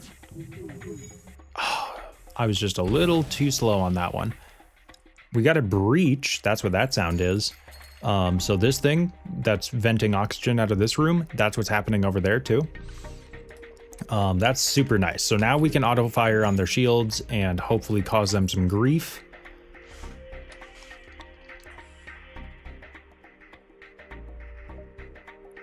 Let's cloak some shots.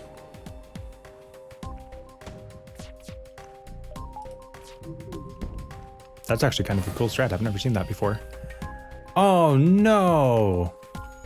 Okay, that missile did enough damage to, I think that was just a one-shot from full health, to one-shot our Zoltan crew. So he's dead now. He's gone. I'm just gonna jump away to the quest, you know? I don't know why I stayed there as long as I did. Didn't think about it until just then. Oh, we're in a lot of trouble here. Let me tell you what.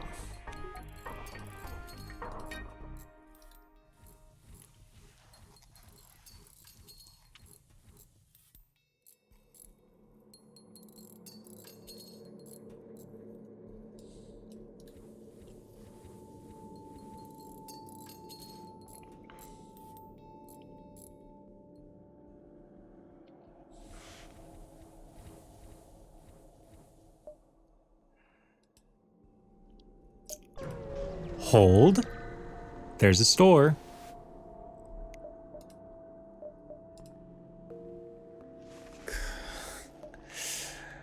Oh, we're so dead.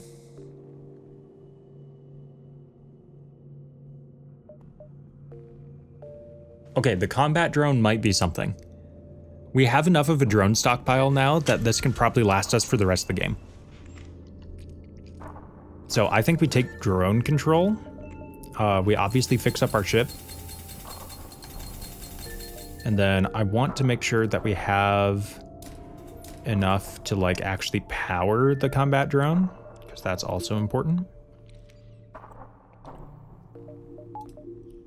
I'm really wanting 1 more bar of power.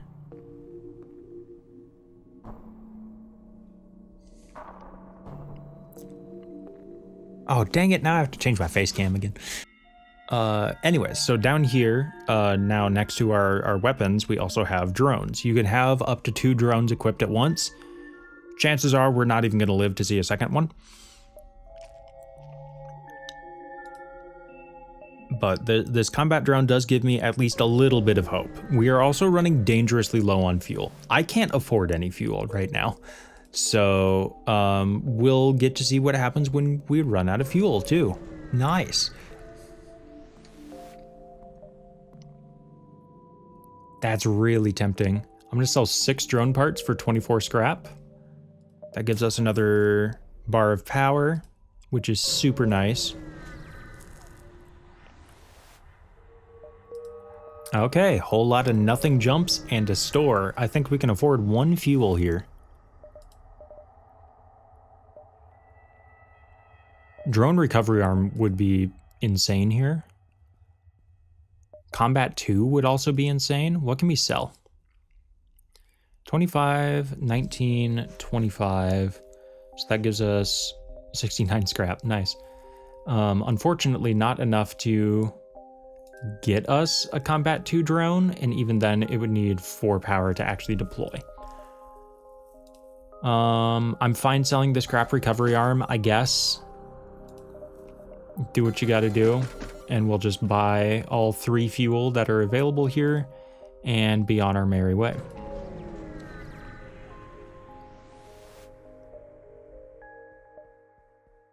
We will dock and try to rescue survivors. We get another Zoltan. Hooray. A Zoltan with level 3 combat. Zoltans are really bad for combat, by the way. They only have 60 health, or sorry, 70 apparently, as opposed to the 100 that is like pretty standard among most other races. So they're really squishy. They're like really bad for combat. So that's a really funny bonus for him to have. I'm not like bitter about it or anything. I think it's funny. So now we can power up cloaking and a combat drone. That is cool. In cases where you have really low fuel like this, I find that it's best to put as much distance between you and the fleet as possible. Okay, so we'll go to this next sector and we will have no fuel and we'll see what happens. So when you have no fuel, also I should probably heal those guys. When you have no fuel, you have 2 options. You can either wait with no distress beacon, or you can wait with a distress beacon. If you wait with a distress beacon, it is much more likely that something will show up. At least in my experience. I don't know if that's actually true. Okay, we'll trade 10 scrap for 3 fuel. That is acceptable. So there's a lot of events that can show up that can give you just enough fuel to like get back on your feet a little bit. It is definitely not a reliable strategy to just not buy fuel ever, because the fleet will catch up to you. I got very lucky that that was on my first wait. I have waited like 5 or 6 turns in a row and had just nothing show up. If the fleet does catch up to you, you obviously cannot run from the fleet ships, which are way stronger than you. And so your only real option at that point is to fight the fleet ship and hope you win. And if you do, you get 1 fuel. So then you can jump to the next sector and do it all over again. Yeah, it's a really bad place to end up. You get no scrap for doing that. And if it takes too long, you get no scrap for like the entire rest of the sector. It's terrible. So, yeah. I do still think it was the right call to give out the fuel when I did, except for the very last time I did it when all we got was a map scan. So, just for the record.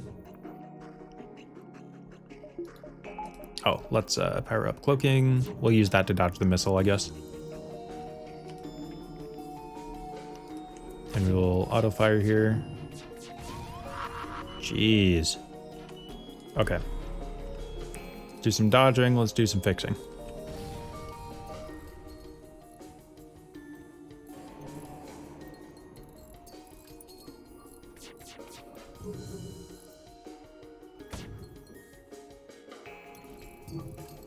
Dodge it?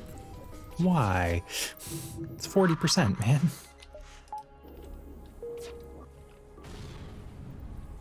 Rip to that empty room, I guess. Come on. Okay, we got 1 damage on him. This sucks. I want to leave. Okay, so now I'm doing... Sorry, my green screen's being weird. Now I'm doing the thing I told you not to do at the start of the game, which is just to blitz it to Sector 8. Because Sector 8 at least gives you some free stuff. That being said, this will not be able to beat the flagship.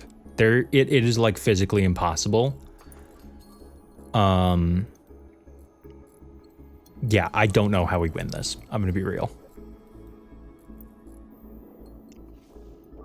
It can get through part 1 of the flagship, but once the flagship has a defense drone, I don't know. I don't think it's possible. Also, we're out of fuel again. Oh no. Hey, thanks for the 24 scrap.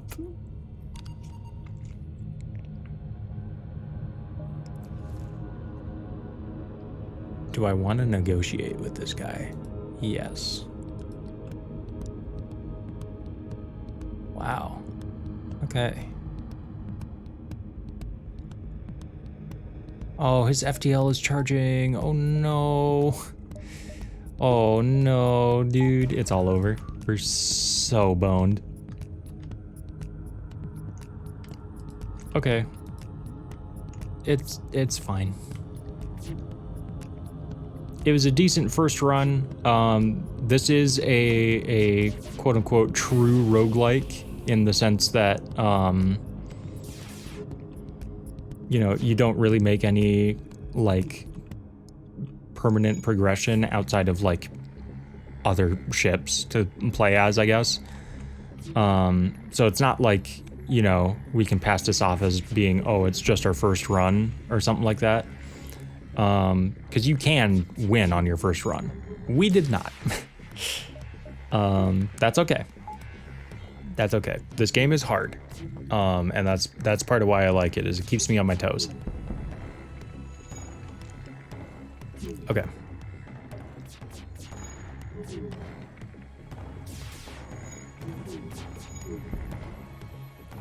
Okay, I'm not feeling super hopeful, but it's not impossible. Come on, burst lasers.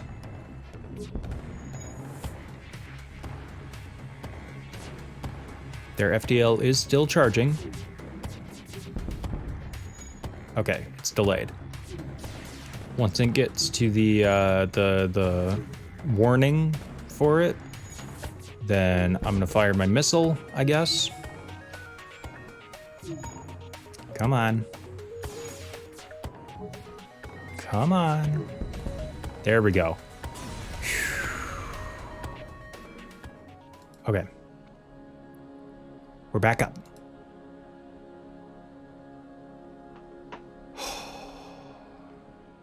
This is kind of stressful.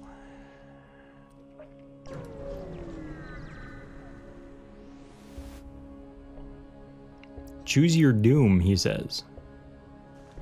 Okay, we'll do Mantis, I guess. That is a ridiculous Mantis ship. Funny thing, by the way, if you FTL jump away while enemy crew is on board your ship, you still have to fight them. They just can't ever go home. I just think that's kind of funny.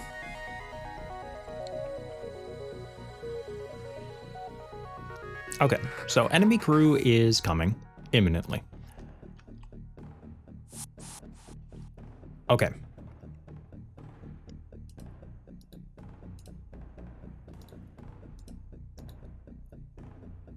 I think we can beat that.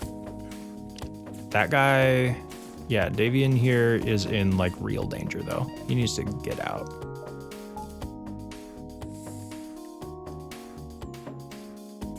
I want to deal with the boarding crew before I start focusing on like firing anything. We'll set up the combat drone, I guess, and just like autopilot the sun shields. Micro in this game is hard, okay. Okay, so we killed one, the other one got away, whatever. That's cool and all. This guy needs to go back and fix that. Okay, Davian, you're done.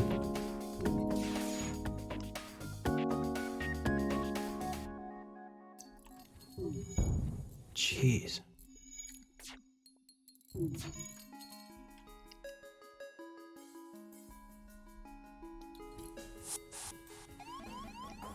Someone's on board. Oh, there they are. They're trying to get into that same room.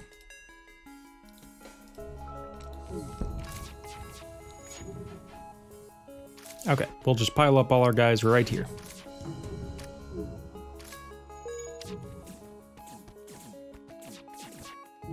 Yeah, that guy is super dead. He didn't die to that. They have a really strong teleporter, I guess. Back to the med bay y'all go.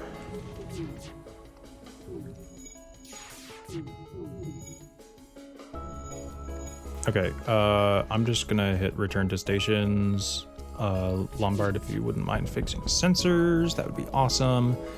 Their shields are offline over here. We're actually doing better than I thought we would be over here, but we are still taking pot shots here and there.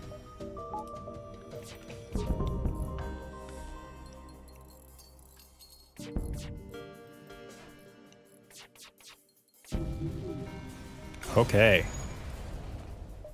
We survived. Ooh, we really survived. And there's a store. We're back in it. We could be back in it. Crew teleporter, burst laser 3.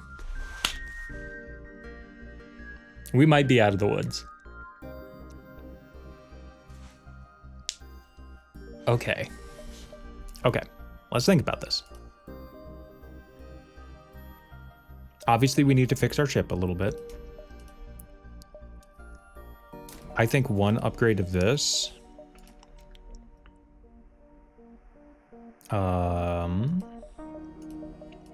We sell both of these.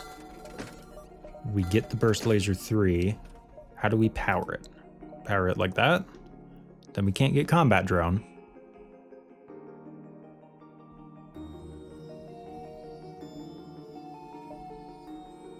But I think that's okay for now. I think for now, we fix up the ship. We buy a little fuel. And then we see what we can do. 2 bars of power. There's a combat drone back online. Okay, we're back in business. Oh, I thought we were dead. I thought we were straight up dead. There's another door upgrade. We don't need that. Really, only one door upgrade is like necessary, especially when you have a guy to man it. Okay, let's look around Sector 7 here. The ships here are going to be tough. Luckily, that one is on our side. He needs an escort to right here.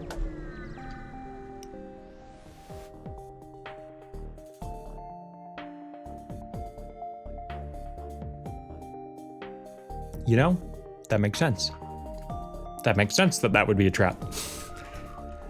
So they have a defense drone and a defense drone 2. The distinction being defense drone 2s can also shoot down lasers.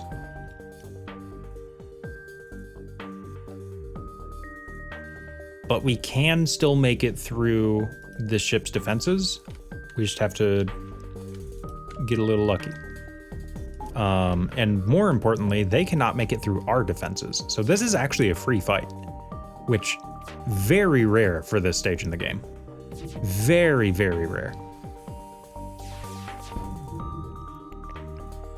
Yeah, you see there the defense drone is trying to shoot down our lasers and succeeding here and there.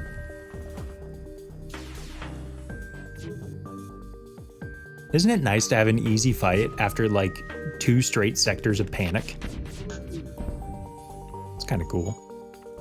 Okay, we got 1 shot on their shields.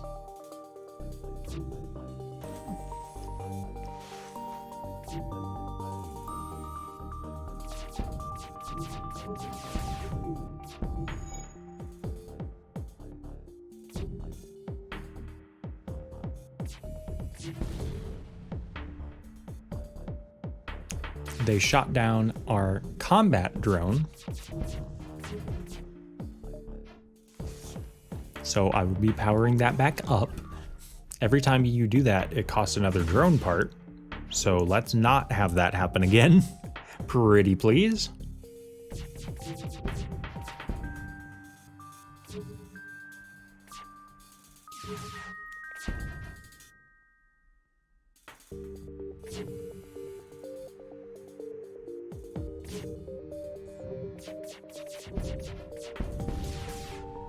We accidentally shot down their defense drone after missing the ship itself. It's kind of funny.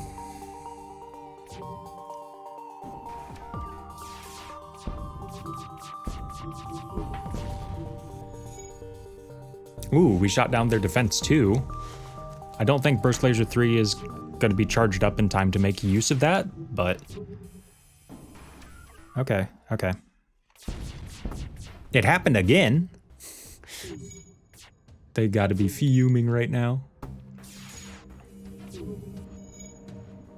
One thing that I'm not sure on is I think ships do have like a limited number of drone parts. AI ships, I mean.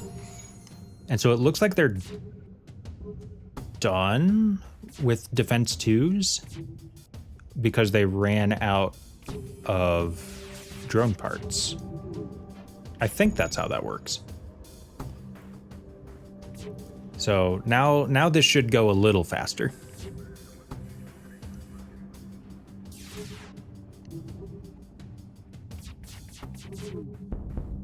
Nice. That was a good volley right there.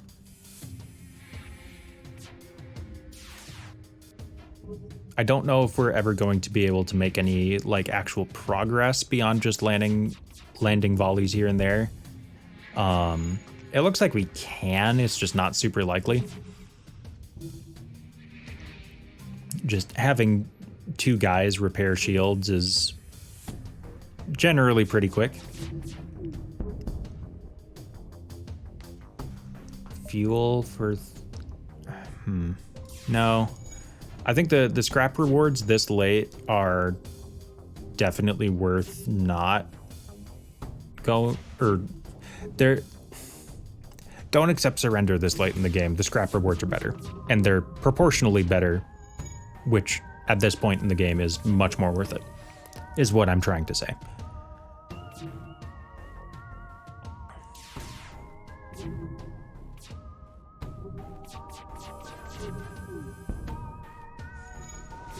Okay. Yeah, we will beat this ship. It's only a matter of time. Even if we didn't have the combat drone active right now, we would.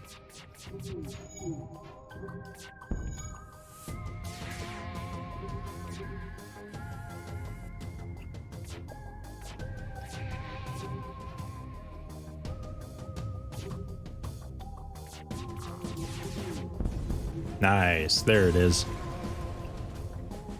And we get a hull repair drone. Very interesting. So hull repair drones, when you send them out, will heal you a little bit in exchange for the cost of one drone part.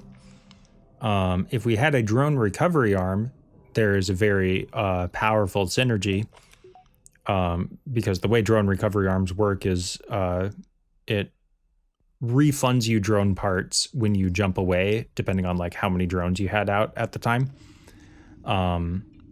So like if we had our combat drone out surrounding the enemy ship and then we jumped away, it would basically be like we played it for free because we get the part back. Hull repair drones do, they repair 3 to 5 damage and then they go away, and that's it. That's all they do. And then it costs another drone part to deploy them. If they only heal 2 damage and you jump away, you get the drone part back. So having a hull repair drone effectively amounts to having like free 2 HP regeneration every jump, which is really strong. That being said, we don't have the drone recovery arm yet. It could still happen. Well, this is a very aggressive ship. Good night. Okay, so we're being boarded. No, I don't want to do the vent strat because I need some guys to stay on dodges because otherwise that missile is going to blow us to shreds. We can leave the combat going. Let's put burst laser on weapons, I guess. Put you back up on doors. We'll cloak the missile so we can dodge it the first time around. I'm not as worried about Burst Laser 3 just because our dodge chance is so high. Oh, we won't be able to cloak it if our system is offline though, so let's take care of that. I heard that missile fire. Hit the cloak.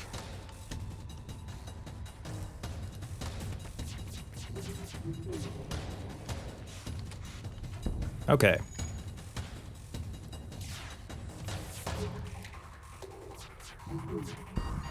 Ooh, okay, so only one of those shots hit, which isn't bad.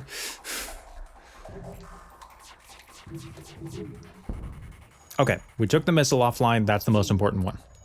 That's really good.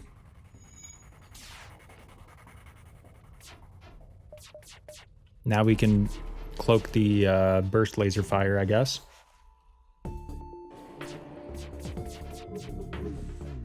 Okay, now the missile's back online. I can jump away, which is nice.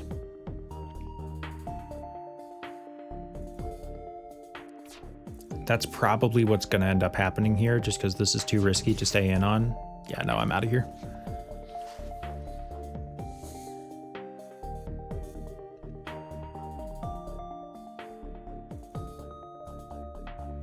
Okay, I think at this point, can hire another crew member, but I don't think that's the play. I think the play now is to just dump all of our scrap into engine upgrades, get our dodge chance as high as we can, and hope for the best. Which sounds like a way worse strategy than it is. You never know, we could get really lucky.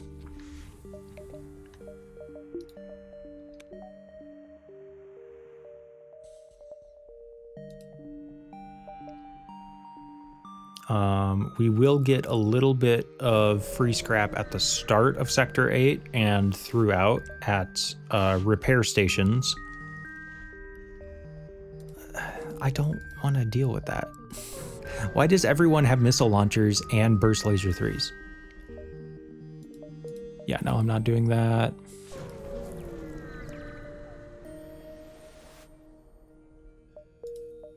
And that's nothing.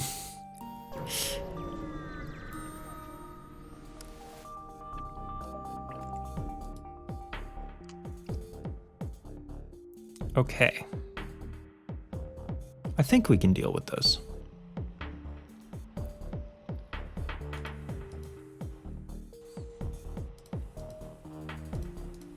Let's just vent out all of that.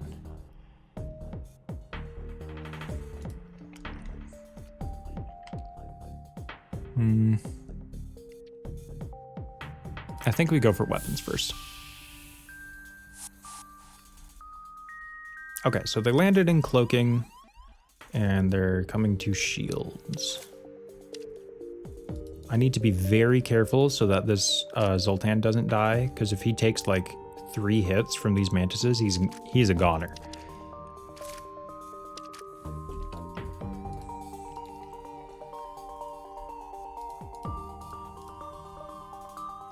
Oh, I should probably activate the combat drone. I forgot.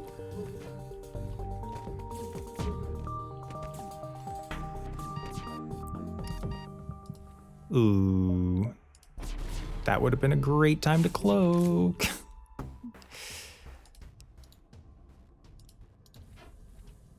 Okay, I don't know why the mantises moved over there. That's a really weird move by the AI. They just barely didn't die, which sucks for me, because that means they will be coming back.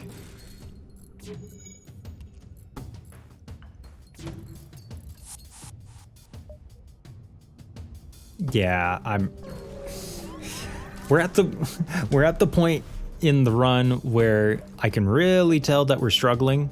We don't need missiles anymore, sure. I can really tell that we're struggling because we have to run from every single encounter, but we are still staying alive. That will only get us so far, but it will get us somewhere. we're just gonna vent out all of this. Gonna put you over here, put you guys in the med bay.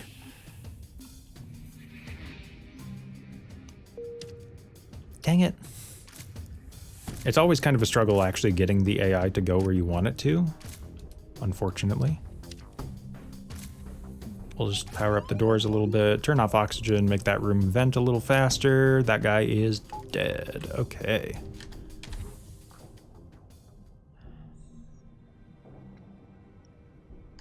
Man, isn't this a mess?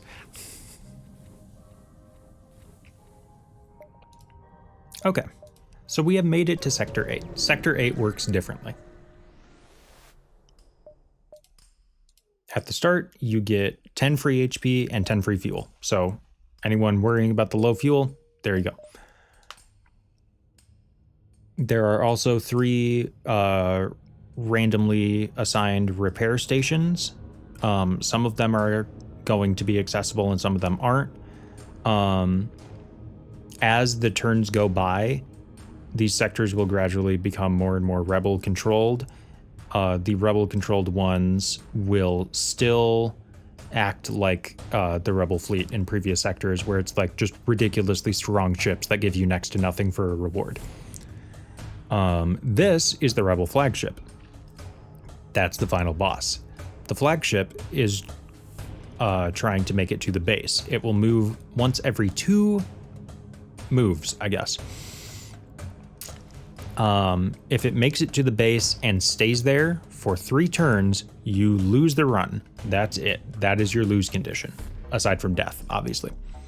So your goal is to destroy it before that happens. So we're gonna jump to the repair station here. Repair stations give you repairs for your hull, obviously, and also some free resources. That's all really nice. So you'll see here the flagship is moving down here, then it's going to move here, then it's going to move here. So your goal is to basically, at least the way I see it, is to hit as many repair stations as you can, keep your ship as healthy as you can, and try to intercept the flagship before it makes it to the base.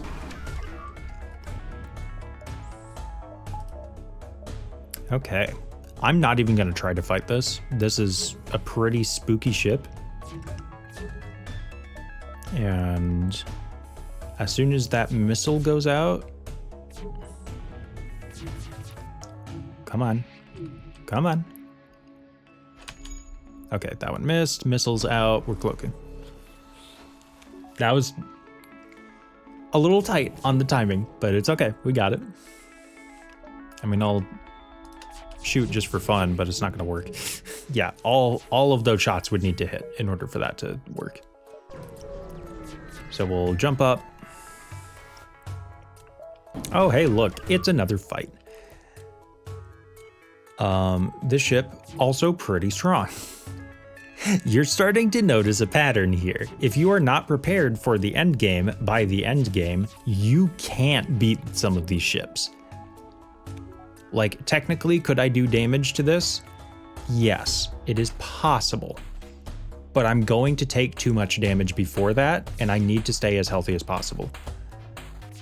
Because if you get to the flagship missing health, you are in for a rough time. Let's just cloak that. I'll wait for cloaking cooldown. One thing to note is if you jump away, the cooldown of anything like system related will still apply. So, yeah, just stalling for as much time as I can, and let's get out of here. There can also be stores in this sector. We don't have enough money to make use of that right now. At least I don't think so. We can get one more engine upgrade. Drop that into it. Okay, and we won't be able to intercept the flagship before it makes it to the base. That's fine. We will wait for it right here. Okay, so this is the Rebel flagship. The Rebel flagship has 3 phases. Any second now. Yeah, so the flagship has 3 phases to it. This is phase 1. Phase 1 is very dangerous until it isn't. These are unique weapons to the flagship, and it also has cloaking. This weapon will shoot out 3 ions. This one will shoot out 3 lasers. This one will shoot out 3 missiles, and this one will shoot out a big beam. The beam can be blocked by 1 layer of shields.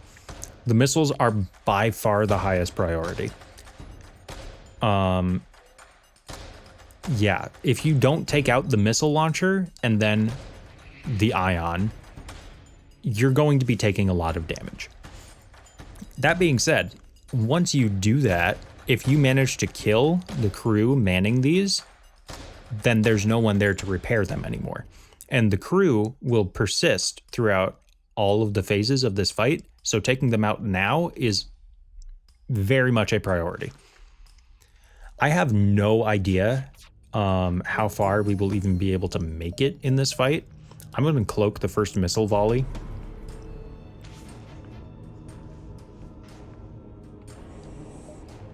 Give Burst Laser 3 a little time to charge up. And then we will drop 1 engine power, put it in combat drone, and auto fire on missiles. Okay. We didn't get it, that's okay. The cloaking makes this very difficult to whittle away shields gradually, because they will use that to buy time for it to all come back, obviously.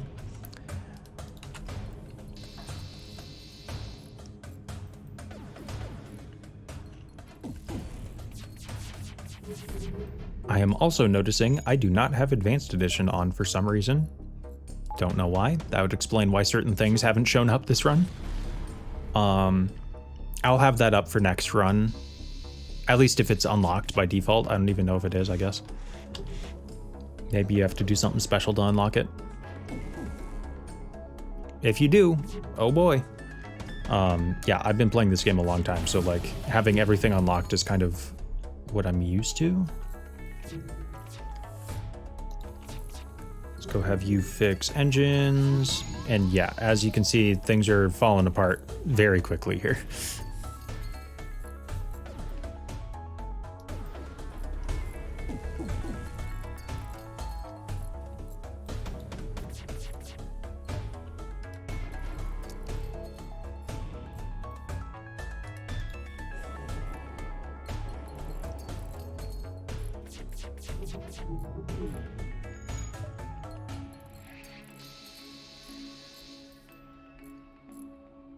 Come on. Come on. There we go. Hey, he finally hit level 2 repair. Better late than never, I guess. Let's power on the combat drone. Let's get back to business. Okay. I'm going to put that in engines for now until we have something that is cloak worthy, aka another missile barrage. Man, I've gotten really close to hitting all of those laser shots, but close ain't gonna cut it here.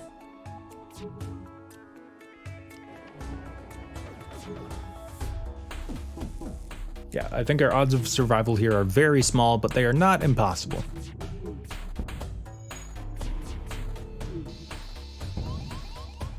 Okay, cloaking is offline, drones are offline. Let's get both of those going again, please.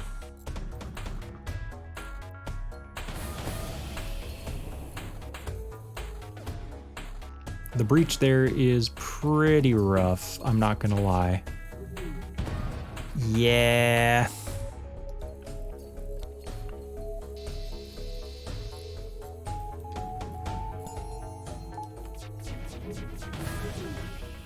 Oh. We almost hit all 5 of those lasers. Almost.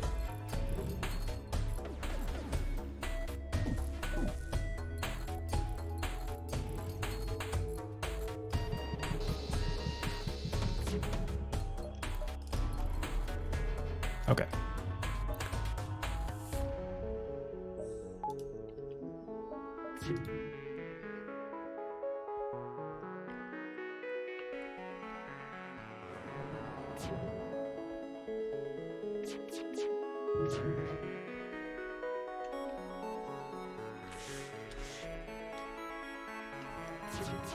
This guy's gonna have a heck of a time fixing all those breaches. I'm honestly gonna say doors are a lost cause for now, and we'll just have you be a roaming repair guy. Dump everything into dodge. Yeah, those ions, once they start stacking up, by the way, can leave you like this. They're kind of the silent killer of this fight. You wouldn't think there'd be like that many issues from it, but it's one of the few ion weapons in the game that can take away shields faster than they can regen. Okay, piloting offline is really bad. Also, I just realized weapons have just been depowered since I fixed them, so that's not good. Let's put third layer shields back. Okay, we're almost back up and running. Our cloak here is not going to be the saving grace we want it to be because it's only going to be a 60% chance to dodge. Okay, we got piloting fixed in time. That's huge.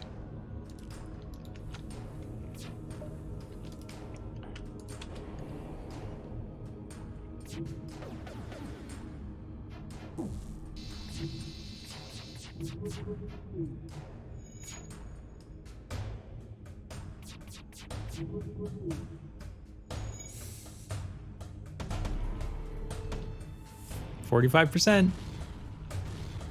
Ugh. This is rough, man. This is such a slow and painful death. It's just heartbreaking because I know that theoretically we can win, but like the RNG has to be so crazy that it's just not going to happen.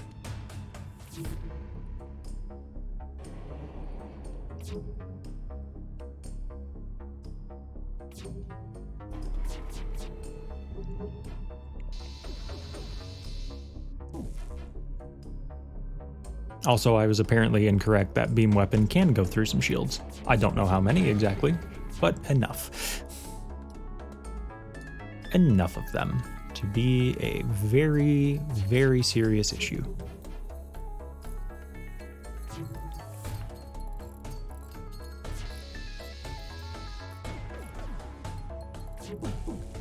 Okay. Lombard, I'm just gonna put you here. I'm gonna set that as your permanent post. Not that it matters. And that's FTL. So, this has been a lot of fun. I can't wait to show you guys more of this game, but I also can't wait to show you guys more of the other games on the list. Yeah, hopefully you guys enjoyed. Stick around for the next one next week, right here on Look What We Played.